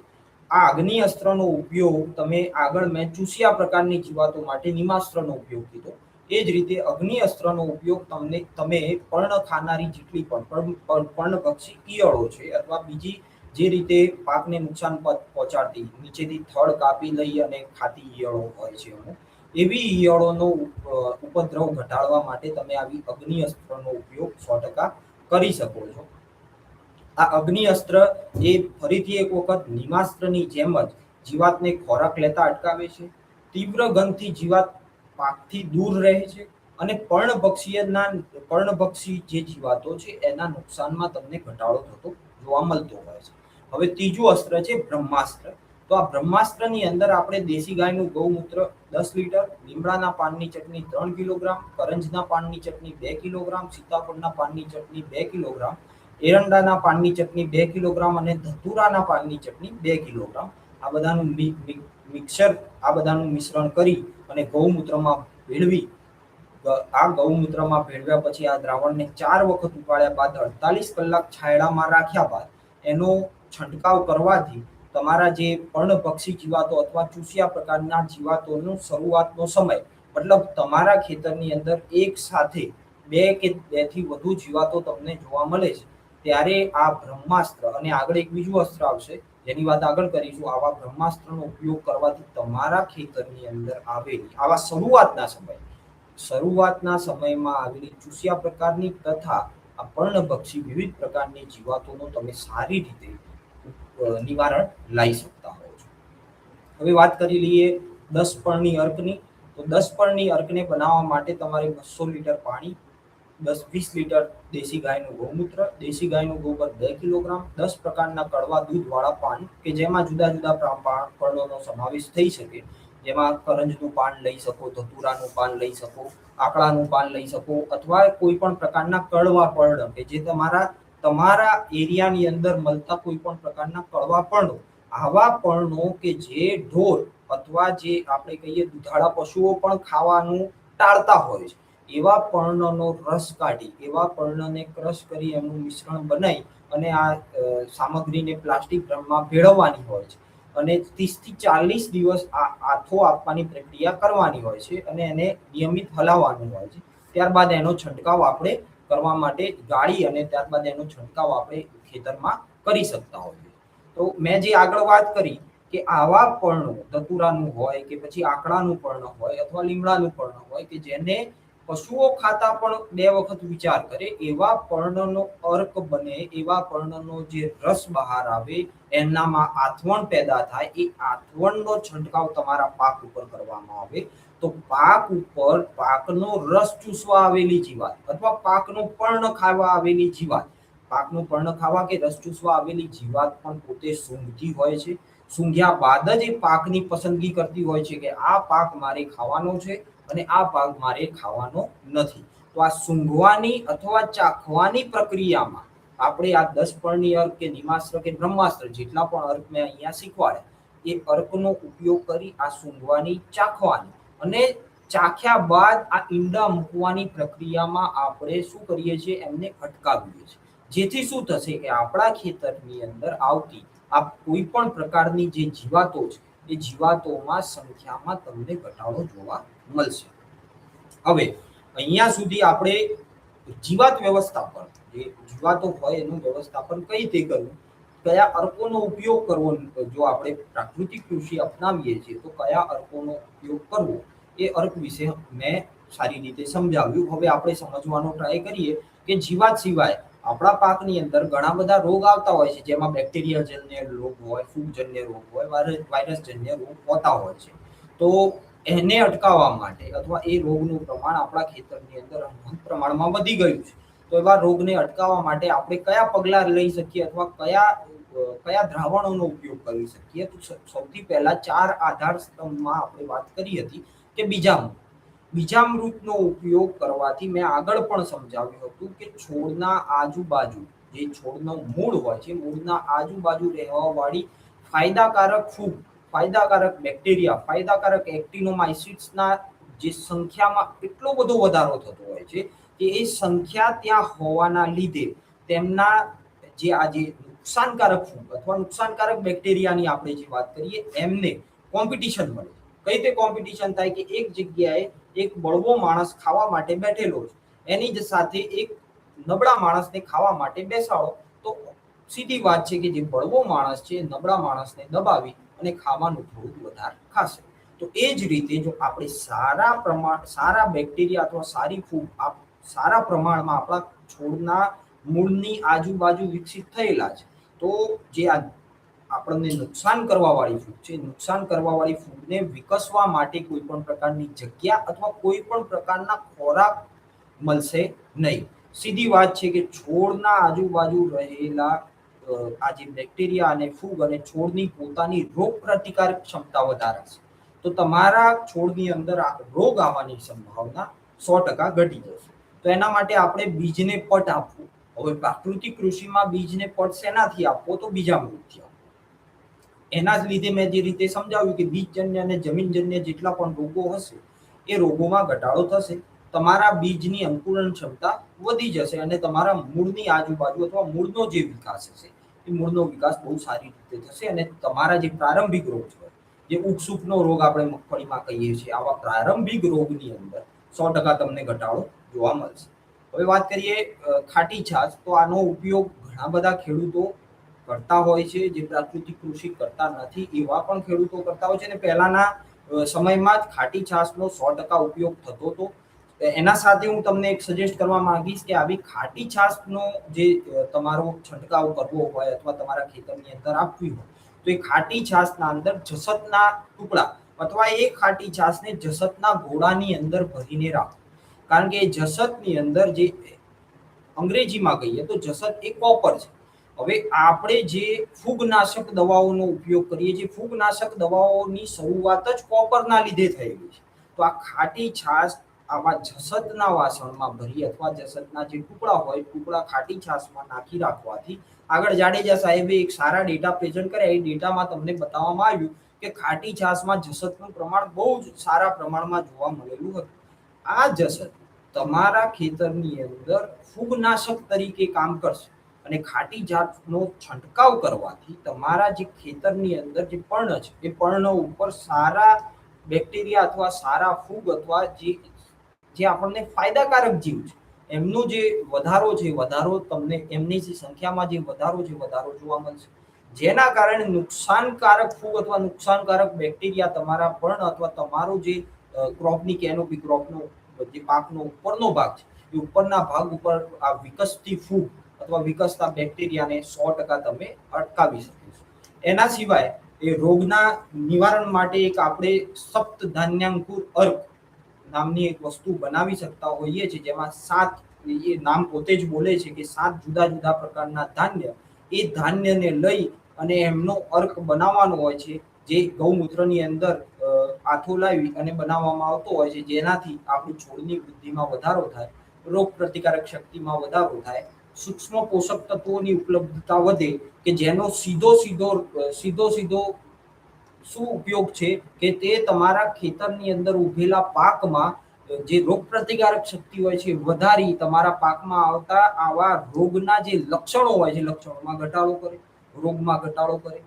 આ છંટકાવ કરવાથી, સપ્તધાન્યનો છંટકાવ કરવાથી, અને છંટકાવ ક્યારે કરવો? એક તો મહત્વના વૃદ્ધિ તબક્કા જ્યારે મગફળીના સૂયા અંદર પેસતા હોય ત્યારે તમે આવા સપ્તધાન્યાંકુરનો છંટકાવ કરો તો તમારા ખેતરની અંદર સારી રોગ પ્રતિકારક શક્તિ વાળો જે પાક ઊભો હોય તેમાં રોગ આવવાની સંભાવના ઘટતી હોય છે. આભારની સ્લાઇડ આવી ગઈ છે. એના સાથે સાથે લાઈવનો પણ અંત લાવીશું, પણ એના સાથે સાથે આજે મેં તમને આખું પ્રાકૃતિક કૃષિમાં પાક સંરક્ષણ વિશે જે મેં માહિતી આપી કે જીવાત અને રોગોનું વ્યવસ્થાપન કઈ રીતે કરી શકો, એ માહિતીની થોડીક આપણે ફરીથી રિવિઝન કરી લઈએ કે તમે તમારા ખેતરની અંદર એક તો પહેલા મોજણી કરો. મોજણી માટે જુદા જુદા પ્રકારના ફેરોમોન ટ્રેપ્સ છે, અથવા તમે જે રેગ્યુલર વિઝિટ કરતા હોય છે રેગ્યુલર વિઝિટનો ઉપયોગ કરો, લાઇટ ટ્રેપનો ઉપયોગ કરો કે જેથી તમારા ખેતરમાં જીવાત કેટલા પ્રમાણમાં અને કઈ જીવાત આવેલી છે જે તમે જાણી શકો. ત્યારબાદ તમે તમારા ખેતરની અંદર આવા રોગ અને આવી જીવાતને આવતા અટકાવવા માટેના પગલાં, જેમાં મેં ઉદાહરણ તરીકે તમને સમજાવ્યું હતું કે મરચાનો છોડ છે, મરચામાં જે કોકડાવાનો રોગ આવતો હોય છે સફેદ માખી દ્વારા ફેલાતો હોય છે. હવે સફેદ માખીની દવા છાંટી સફેદ માખીને મારો, કારણ કે વાયરસ માટે કોઈ દવા બનેલી નથી, તો સફેદ માખીને મારો એના પહેલા સફેદ માખી તમારા ખેતરની અંદર આવી જ ના શકે એના માટે મરચાના છોડ, મરચાના ખેતરની આજુબાજુ તમે આવી મકાઈ અથવા જુવારનો પાક લગાવી દો તો તમારા ખેતરમાં આવી સફેદ માખીને આવતા તમે અટકાવી શકો. સાથે સાથે જે તમે જંગલની વાત કરી કે જંગલ જે રીતે લીલાછમ રહે છે એ જ રીતે લીલુંછમ તમારું ખેતર રહેવું જોઈએ. એમાં જે કુદરતી સંતુલન જળવાઈ રહે છે એ કુદરતી સંતુલન જાળવી રાખવા જેવી બાબત આપણા ખેતરમાં લાવવી જોઈએ કે જેમાં આપણે રાસાયણિક દવાઓ, રાસાયણિક ખાતરોનો ઉપયોગ ઘટાડીએ તો 100% આપણા ખેતરની અંદર જે આ મિત્ર કીટકો, મિત્ર જીવો, પરભક્ષી કીટકો અથવા મિત્ર જે ફૂગ હોય છે, મિત્ર જે બેક્ટેરિયા હોય છે એમનું પ્રમાણ એટલું બધું વધે કે જેથી આપણા ખેતરની અંદર 100% પેસ્ટ પણ આવશે, આપણા ખેતરની અંદર 100% જે રોગ હશે, જીવાત હશે, નુકસાન કરવા વાળી જીવાત પણ આવશે અને જે રોગ હશે રોગ પણ આવશે. પરંતુ આપણો પાક એટલો પ્રતિકારક શક્તિ વાળો અને આપણા ખેતરની અંદર એટલા બધા મિત્ર કીટક અને મિત્ર જીવો હોવા જોઈએ કે જે રોગ અને જે નુકસાન કરવા વાળી જીવાત આવે છે તેનો આપમેળે વ્યવસ્થાપન થઈ જાય.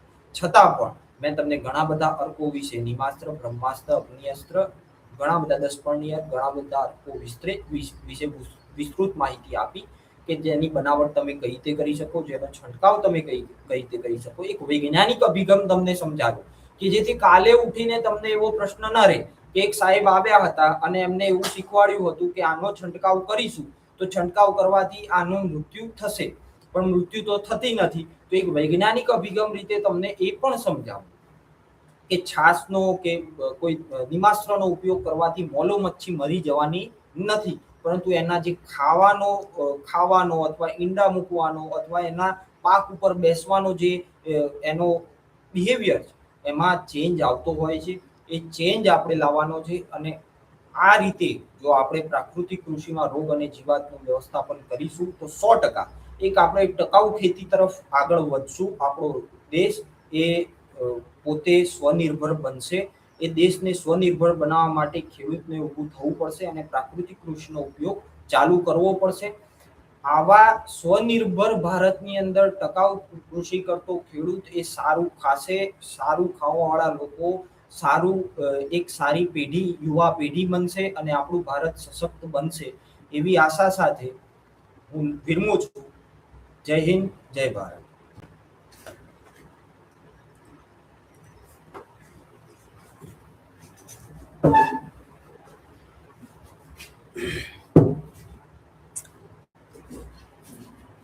ખૂબ ખૂબ આભાર ડૉક્ટર ભવ્યરાજસિંહ વાઘેલાનો.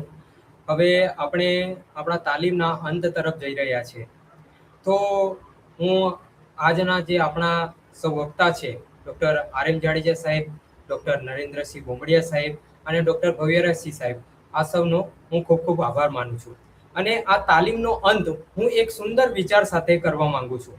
આપણે જમીન એ આપણા પૂર્વજો પાસેથી વારસામાં મેળવેલી નથી, પરંતુ આપણા સંતાનો પાસેથી આપણે ઉછીની લીધી છે. તો આપણી ફરજ છે કે આપણે તેમને ઝેર મુક્ત, સાથે સાથે શુદ્ધ પાણી અને સ્વસ્થ પર્યાવરણ આપીએ, ચાલો આપણે સૌ મળીને એક સંકલ્પ કરીએ કે પ્રાકૃતિક કૃષિ અપનાવીશું, જમીનને જીવંત રાખીશું, ખેડૂતોને સમૃદ્ધ બનાવીશું અને આપણે આવનારી પેઢીને સ્વસ્થ ભારતની ભેટ આપીશું. તો આપ સૌએ ધીરજપૂર્વક સાંભળ્યું તે બદલ ખૂબ આભાર.